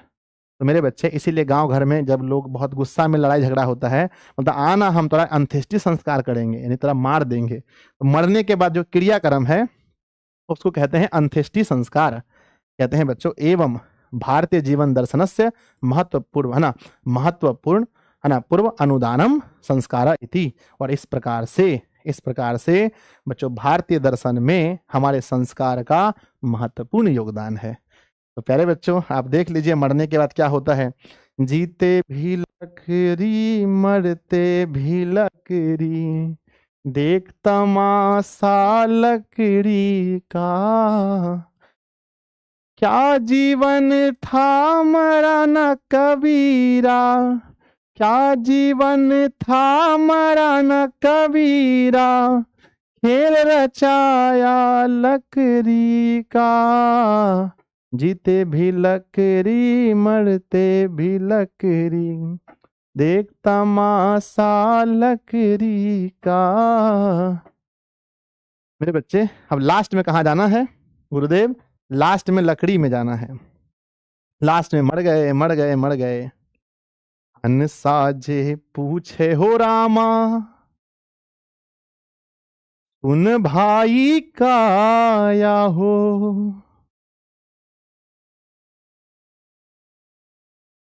हमरो तो हर कैसन प्रीत हो, हम जब जइबो रे काया, हमर पूरा देशवा हो, तू ही जरिए हुई मैं आक हो। कहते हैं हंसा यानी आत्मा बच्चों, आत्मा तो निकल जाएगा और शरीर फिर से क्या हो जाएगा, मर जाएगा। चलिए बच्चों स्टार्ट करते हैं। बहुत ज्यादा हो गया, बहुत ज्यादा कहानी सुना दी, बहुत ज्यादा मंगलम मंगलम चलिए टेस्ट हो जाएगा, टेस्ट जल्दी से बच्चे टेस्ट हो जाए। यस, शुरू करते हैं। हम लोग क्या पढ़ रहे हैं? संस्कृत। कौन सा चैप्टर सर? भारतीय संस्कारा। भारतीय संस्कारा चैप्टर में किसके विषय में कहा गया है? भारतीय, इसमें संस्कारों के विषय में कहा गया है। बच्चों कितने संस्कार हैं? कुल 16 संस्कार हैं। संस्कार को कितने भागों में बांटा गया है? 5 भागों में बांटा गया है। पहला बच्चों हम लोग कहते हैं गर्भधानम। गर्भधानम संस्कार कितने हैं? 3। कौन कौन से? पहला है, सॉरी, जन्म पूर्व संस्कार कितने हैं? 3। पहला गर्भधानम, दूसरा पुंसवनम, तीसरा सीमंतो नयनम। बच्चों जन्म होने के बाद शैशव अवस्था में कितने संस्कार हैं? 6। बोलो कौन कौन? पहला जात, दूसरा नामकर्म, तीसरा निष्कर्म, चौथा निष्क्रमण के बाद चौथा क्या होता है? चौथा होता है अन्नप्राशन। पांचवा क्या होता है? पांचवा होता है बच्चों, पांचवा होता है मुंडन। और छठा क्या होता है? छठा होता है मेरे बच्चे कर्ण भेदनम। उसके बाद शिक्षा संस्कार 5 है। कौन कौन है शिक्षा संस्कार? पहला है अक्षर आरंभ, दूसरा उपनयनम जिसमें बच्चों के लिए जाया जाता है, तीसरा वेद आरंभ, चौथा बोलो, चौथा है बच्चों केशांत, और पांचवा क्या है? समावर्तनम, है ना। उसके बाद शादी के बाद क्या होता है? शादी के बाद होता है गृहस्थ संस्कार, विवाह रूप में एक है। मरने के बाद अंत्येष्टि संस्कार। तो टेस्ट हो गया। चलिए बच्चों शुरू करते हैं, ऑब्जेक्टिव टाइम नहीं है शुरू करते हैं। टन टन, चलिए चलिए चलिए भैया, शुरू करते हैं ऑब्जेक्टिव। क्लास को सब लोग लाइक कर दो, जो लाइक नहीं करेगा थोड़ा समझ लीजिए अच्छा कन्या नहीं मिलेगा बच्चों आप लोग को। जो लड़का लोग है सर फटाफट लाइक कर दो। Yes sir. सर आप सच्ची में भगवान से भी बढ़ के है पगला, हम भगवान है रे। शुरू करें? चलिए। पहला लिखा है संस्कार प्रायः कितने प्रकार के हैं? संस्कार प्रायः कितने प्रकार के हैं? संस्कार 5 प्रकार के होते हैं। अगला, केशांत संस्कार किसके अंतर्गत होता है? केशांत संस्कार में हम बोले थे पहली बार छोड़ कर्म होता है बच्चा का, यानी मतलब शिक्षा में आता है, और गाय दान दिया जाता है। तो ये बच्चों जन्म के बाद यानी शिक्षा काल में होता है। अगला, चूड़ा कर्म संस्कार। चूड़ा कर्म पूछा गया, चूड़ा कर्म संस्कार किसमें होता है? तो चूड़ा कर्म मतलब पहले, है ना, चूड़ा कर्म मतलब मुंडन ही होता है।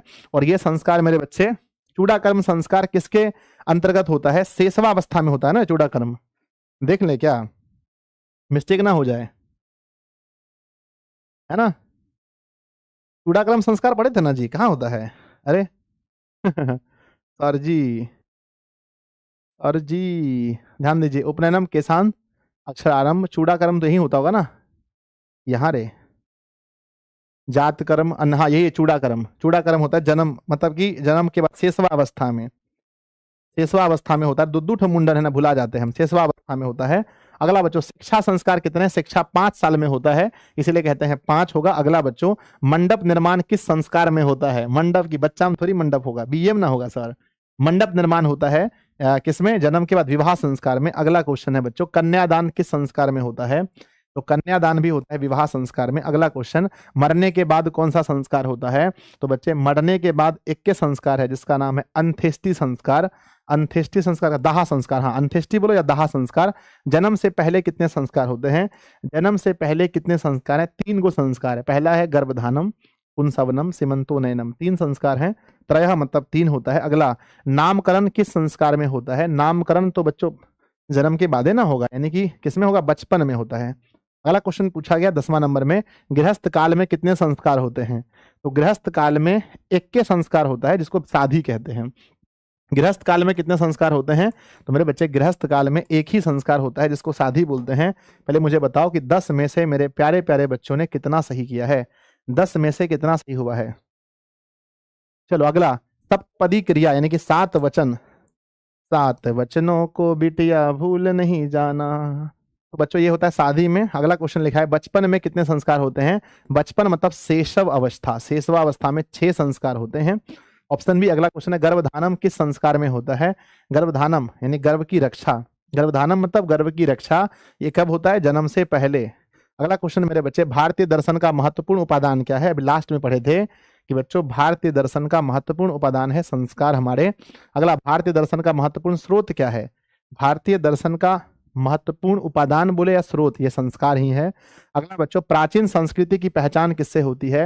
हमारी प्राचीन जो संस्कृति है इसकी पहचान बच्चों हमारे संस्कारों से होती है।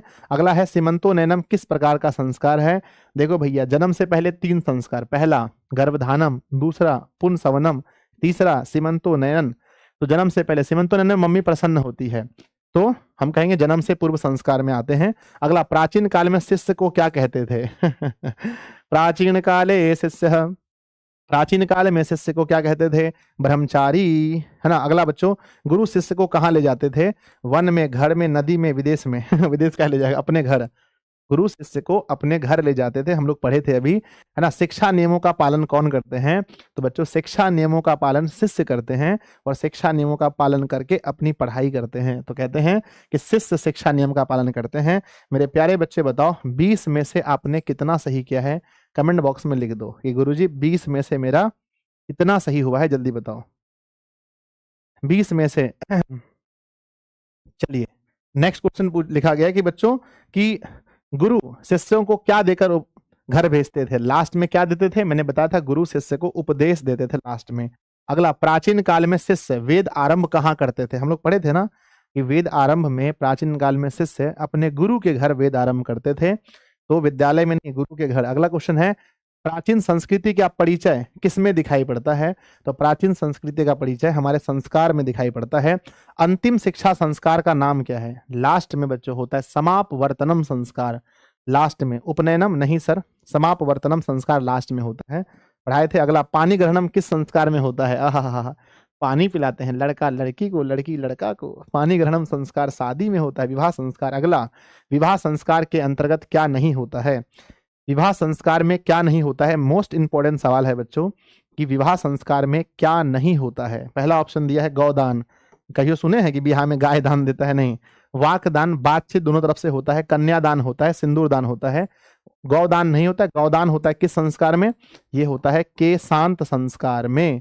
अगला क्वेश्चन पूछा है मेरे बच्चे कि कब गुरु शिष्यों को उपदेश देकर घर भेजते हैं? कब गुरु शिष्य को भेजते हैं? शिक्षा के मध्य में, शिक्षा के आरंभ में, शिक्षा के अवसान में, या पूर्व? अवसान मतलब होता है समाप्ति, जब शिक्षा समाप्त होते हैं तब भेजते हैं। अगला सवाल, शिष्य का पहला छोड़ कर्म कहाँ होता है? पहली बार बच्चों जो छोड़ कर्म होता है, मुंडन होता है, वो कहाँ होता है? तो हम लोग पढ़े थे ना कि बच्चों केशांत संस्कार में मतलब बच्चे का पहला छोड़ कर्म अपने गुरु के घर में होता है। अगला क्वेश्चन बच्चों, चरित्र का निर्माण किससे होता है? बच्चों चरित्र का निर्माण संस्कारों से ही होता है।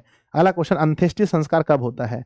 आनंतरा हम अंत्येष्टि संस्कार करेंगे। लोग बोलता है ना अंत्येष्टि संस्कार का मतलब होता है लास्ट में बच्चों, मरने के बाद। कब होता है? मरने के बाद होता है।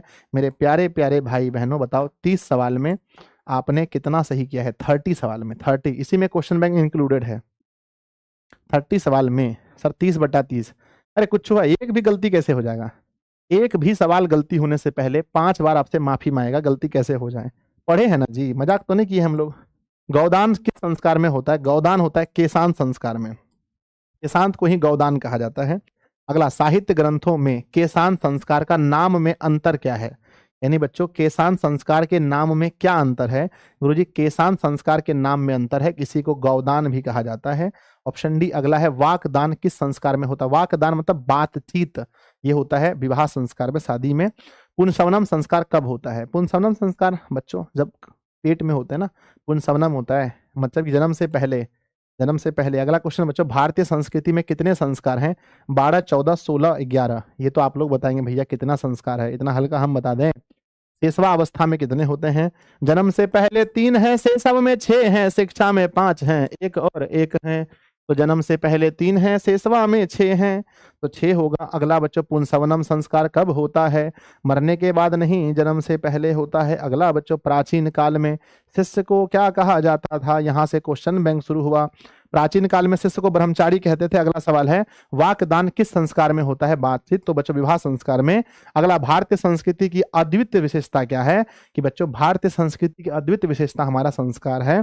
अगला बच्चों सप्तपदी कर्मकांड किस संस्कार में होता है? 7 वचन किस संस्कार में होते हैं?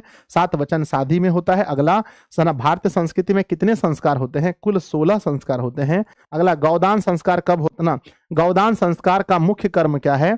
गौदान संस्कार मेरे बच्चे केशांत में होता है, जब गुरु के घर में एक गाय दान में दिया जाता है। नेक्स्ट है चरित्र का निर्माण किससे होता है? चरित्र का निर्माण संस्कारों से होता है। अगला क्वेश्चन है अंत्येष्टि संस्कार कब होता है? अंत्येष्टि संस्कार मरने के बाद होता है। अगला बच्चों पानी ग्रहणम संस्कार, पानी पानी ग्रहणम शादी में मिलेगा बच्चों पानी, आदि में। विवाह संस्कार में। साहित्य ग्रंथों में केशांत संस्कार के नाम में अंतर क्या है? तो केशांत के नाम में अंतर है, इसी को गौदान भी कहते हैं। अगला अंतिम शिक्षा संस्कार का नाम बताइए। जब शिक्षा लास्ट होता है तो लास्ट में समापवर्तनम होता है। नेक्स्ट बच्चों विवाह संस्कार के अंतर्गत क्या नहीं होता है? शादी में कभी सुने हैं सर कि गाय दान देते हैं? नहीं सर।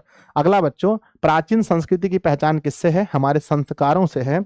अगला बच्चों सीमंतो नैनम किस संस्कार के अंतर्गत आता है? सीमंतो नैनम बच्चों माँ की प्रसन्नता के लिए, ये जन्म से पहले होता है, तो बच्चों कहेंगे जन्म से, जन्म पूर्व संस्कार में इसकी गिनती है। अगला जन्म पूर्व संस्कार कितने हैं? जन्म से पहले 3 मतलब 3 संस्कार हैं।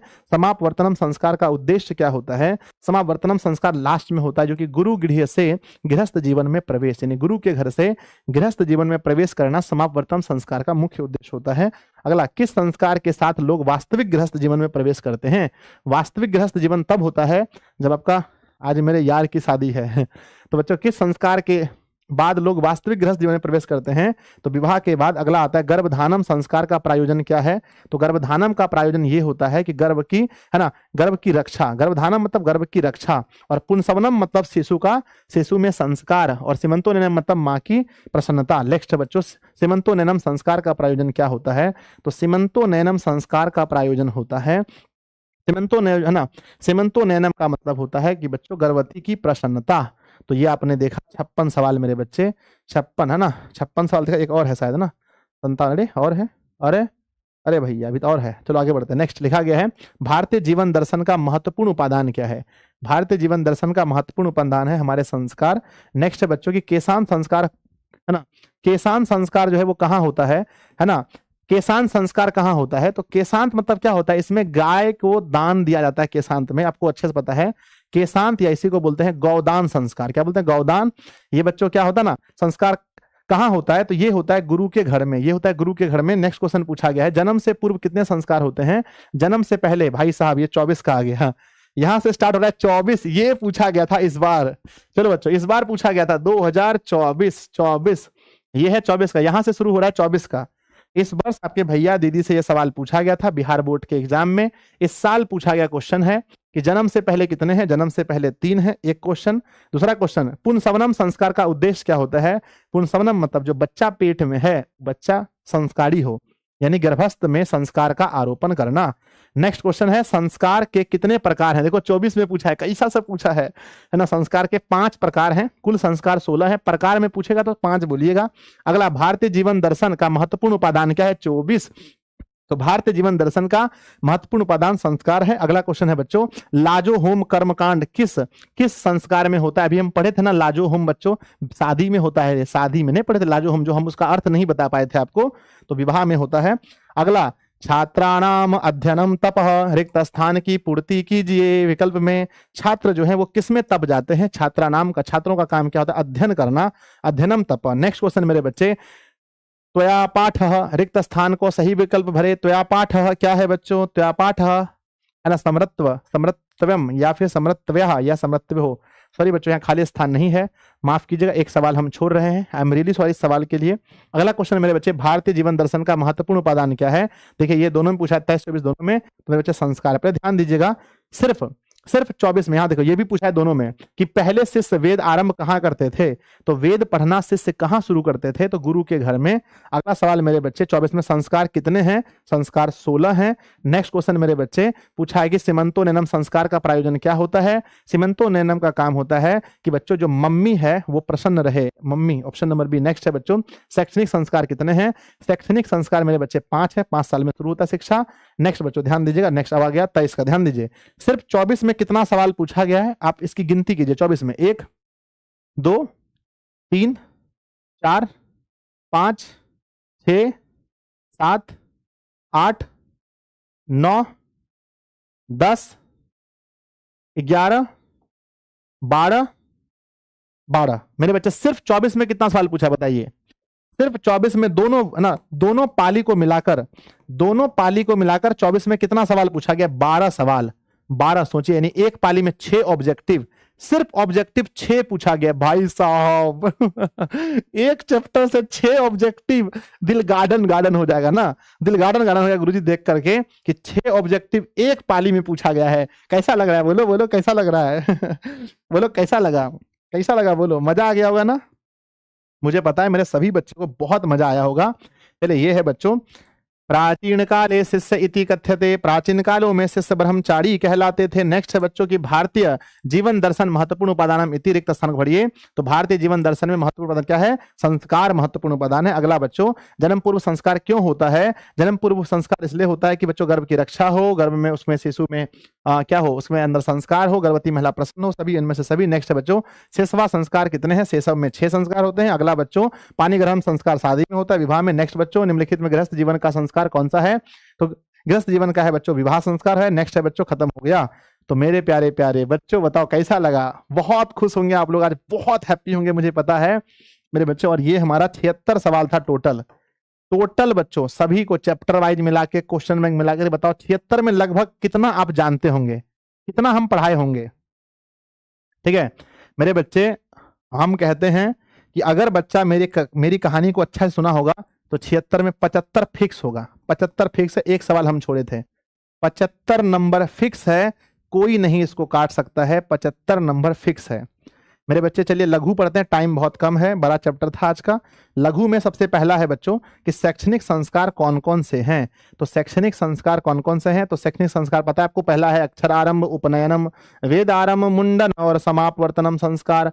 और मेरे बच्चे वेदारंभ कहाँ गया? वेदारंभ 1 2 3 4, हाँ 5 हो गया। नेक्स्ट बच्चों, अगला पूछा है भारतीय संस्कार पाठ के आधार पर स्पष्ट करें कि संस्कार कितने हैं तथा उनके नाम क्या है तथा संस्कार कितने प्रकार के हैं और कौन कौन से हैं। ये हम आपको पढ़ा दिए हैं, संस्कार कौन कौन से हैं और उसके नाम हम सब बता दिए हैं बच्चों, लिख लीजिएगा। संस्कार किसे कहते हैं? विवाह संस्कार का वर्णन 5 वाक्यों में करें। संस्कार व्यक्ति में गुणों के धारण को संस्कार कहते हैं। संस्कार का वास्तविक अर्थ शुद्ध होना है। वैसे कुल 16 संस्कार माने जाते हैं। विवाह संस्कार होने पर ही वस्तुतः मनुष्य गृहस्थ जीवन में प्रवेश करता है। विवाह एक पवित्र संस्कार है जिसमें अनेक प्रकार का कर्मकांड होता है। उसमें वचन देना, मंडप बनना, वधु के घर वर पक्ष का स्वागत होना, वर वधु का एक दूसरे को देखना, कन्यादान होना, अग्नि स्थापना, पानी ग्रहणम, लाजा होम, सप्तपदी, सिंदूरदान आदि संस्कार होते हैं। लिख देंगे तो यस लिखकर भेजिए कि यस गुरुजी, यस गुरुजी। जल्दी लिखो फटाफट से। सब फास्ट क्यों पढ़ा रहे हैं? अभी मैथ का क्लास है इसलिए मैथ का क्लास है इसलिए फास्ट पढ़ा रहे हैं। हो जाएगा तो यस लिखो। 8 बजे मैथ का क्लास है, भुला गए आप लोग? अगला बच्चों, भारतीय संस्कार पाठ के लेखक क्या शिक्षा देना चाहते हैं? लेखक हमें यह शिक्षा देना चाहते हैं बच्चों इस पाठ से कि देखिए हमें संस्कारों को मानना चाहिए, संस्कार बहुत विशेष हैं। लेखक इस पाठ से हमें यह शिक्षा देना चाहते हैं कि संस्कारों के पालन से ही व्यक्तित्व का निर्माण होता है। संस्कारों का उचित समय पर पालन करने से गुण बढ़ते हैं और दोष का नाश होता है। भारतीय संस्कृति की विशेषता संस्कारों के कारण ही है। लेखक हमें संस्कारों का पालन करने का उपदेश देना चाहते हैं।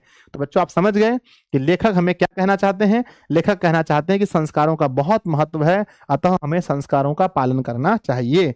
नेक्स्ट बच्चों क्वेश्चन है, और ये क्वेश्चन लिखा गया है भारतीय जीवन में संस्कार का क्या महत्व है, तो लिखेंगे भारतीय जीवन में संस्कारों का काफी महत्व है। भारतीय जीवन में प्राचीन काल से ही संस्कारों है ना, संस्कारों ने अपने महत्व को संयोजे रखा है। यहाँ ऋषियों की कल्पना थी कि जीवन के सभी मुख्य अवसरों पर वेद का पाठ हो, बड़ों का आशीर्वाद हो, हवन एवं परिवार के सदस्यों का सम्मेलन होना चाहिए। संस्कार दोषों को दूर करता है। भारतीय जीवन दर्शन का महत्वपूर्ण स्रोत हमारा संस्कार है। तो भारतीय जीवन में संस्कार का क्या महत्व है, ये आपने देखा। अगला बच्चों, केशांत संस्कार को गोदान संस्कार भी कहा जाता है, क्यों, तो लिखेंगे केशांत संस्कार में पहली बार बच्चे का गुरु के घर में मुंडन होता है और गुरु के और बच्चे के माता पिता के द्वारा एक गाय दान में दिया जाता है, इसीलिए इसका नाम गोदान संस्कार पड़ गया। लिख देंगे। यस, अगला क्वेश्चन है भारतीय संस्कारा पाठ का 5 वाक्यों में परिचय दें। लिख देना बच्चों। भारतीय संस्कारा पाठ में भारतीयों के संस्कार के बारे में बताया गया है। इसमें बताया गया है कि हमारे कुल 16 संस्कार हैं, जिसे 5 भागों में बांटा गया है। जन्म से पहले 3 और शिशुवावस्था में 6, शिक्षा में 5 और गृहस्थ में 1 और मरने के बाद 1 संस्कार है। अगला क्वेश्चन है बच्चों, भारतीय संस्कार पाठ के आधार पर बताएं कि संस्कार कितने हैं तथा जन्म पूर्व संस्कार के नाम लिखें। तो बच्चों संस्कार कितने हैं, कुल 16 हैं और जन्म पूर्व संस्कार 3 है, गर्भधानम, पुंसवनम और सीमंतो नयनम हो जाएगा। लास्ट क्वेश्चन है मेरे बच्चे, भारतीय संस्कार पाठ के लेखक का क्या विचार है, वो तो हम आगे अभी हम लोग पढ़ लिए थे। लेखक का विचार यही है कि संस्कार हमारे जीवन के लिए बहुत इंपॉर्टेंट है, हमें अपने जीवन में संस्कारों को ग्रहण करना चाहिए। तो बच्चों आप सभी को बहुत बधाई, कांग्रेचुलेशन। क्लास कैसा लगा बताइए मुझे। और अगला ना, कांग्रेचुलेशन मेरे प्यारे प्यारे बच्चों को, कांग्रेचुलेशन। चैप्टर हमारा समाप्त हो गया। तो प्यारे बच्चों एक भी सवाल नहीं छूटेगा। अब मैथ की क्लास है, थोड़ा लेट और करेंगे छूट जाएगा। जल्दी से बताओ कैसा लगा। यस सर, मजा आ गया, मजा आ गया। बच्चों सभी लोग नोट्स जरूर ले लेना, ठीक है। मैं आप लोग को यही कहूंगा कि जितने भी मेरे प्यारे प्यारे बच्चे हैं सब लोग नोट्स परचेस कर लेना। नोट्स के लिए बच्चों कोर्स जरूर ले लेना और कोर्स की फीस है 749 रुपए। दिशा उनका है ना, डाउनलोड कर लीजिएगा। और बच्चों अभी हमारा मैथ में क्या होने वाला है, मैथ की क्लास होगी बच्चों 8:15 में अब शुरू करेंगे। और बच्चों हमारा मैथ में कौन सा चैप्टर होने वाला है, और यूट्यूब पर ही होगा आज। तो आज होने वाला है बच्चों बहुपद। क्या होने वाला है, बहुपद शुरू करने वाले हैं। बहुत मजा आएगा मेरे बच्चों, बहुत मजा। तो सब लोग अभी आइएगा 8:15 में। तब तक के लिए बच्चों हम जा रहे हैं, थोड़ा सा रेस्ट कर लेंगे। 8:15 में शुरू होगा। क्या आप आ रहे हैं, जल्दी से यस लिखकर भेजिए, यस लिखकर भेजो सब लोग कि यस गुरुजी आ रहे हैं मेरे बच्चे। बहुत मजा आने वाला है। आज बहुपद चैप्टर शुरू कर रहे हैं मैथ में। सभी दोस्तों को बता दीजिएगा कि सब लोग आ जाए, ठीक है। लव यू बच्चों, बाय सभी को, लव यू। नीचे कमेंट बॉक्स खाली है, सब लोग क्लास को लाइक कीजिएगा और सभी लोग जरूर लाइक कीजिएगा। और नीचे कमेंट बॉक्स में लिखिएगा, दिल से लिखिएगा आज का क्लास आपको कैसा लगा। पूरे दिल से जरूर लिखिएगा आप लोग कि आपको क्लास कैसा लगा, ठीक है। बाय बच्चों।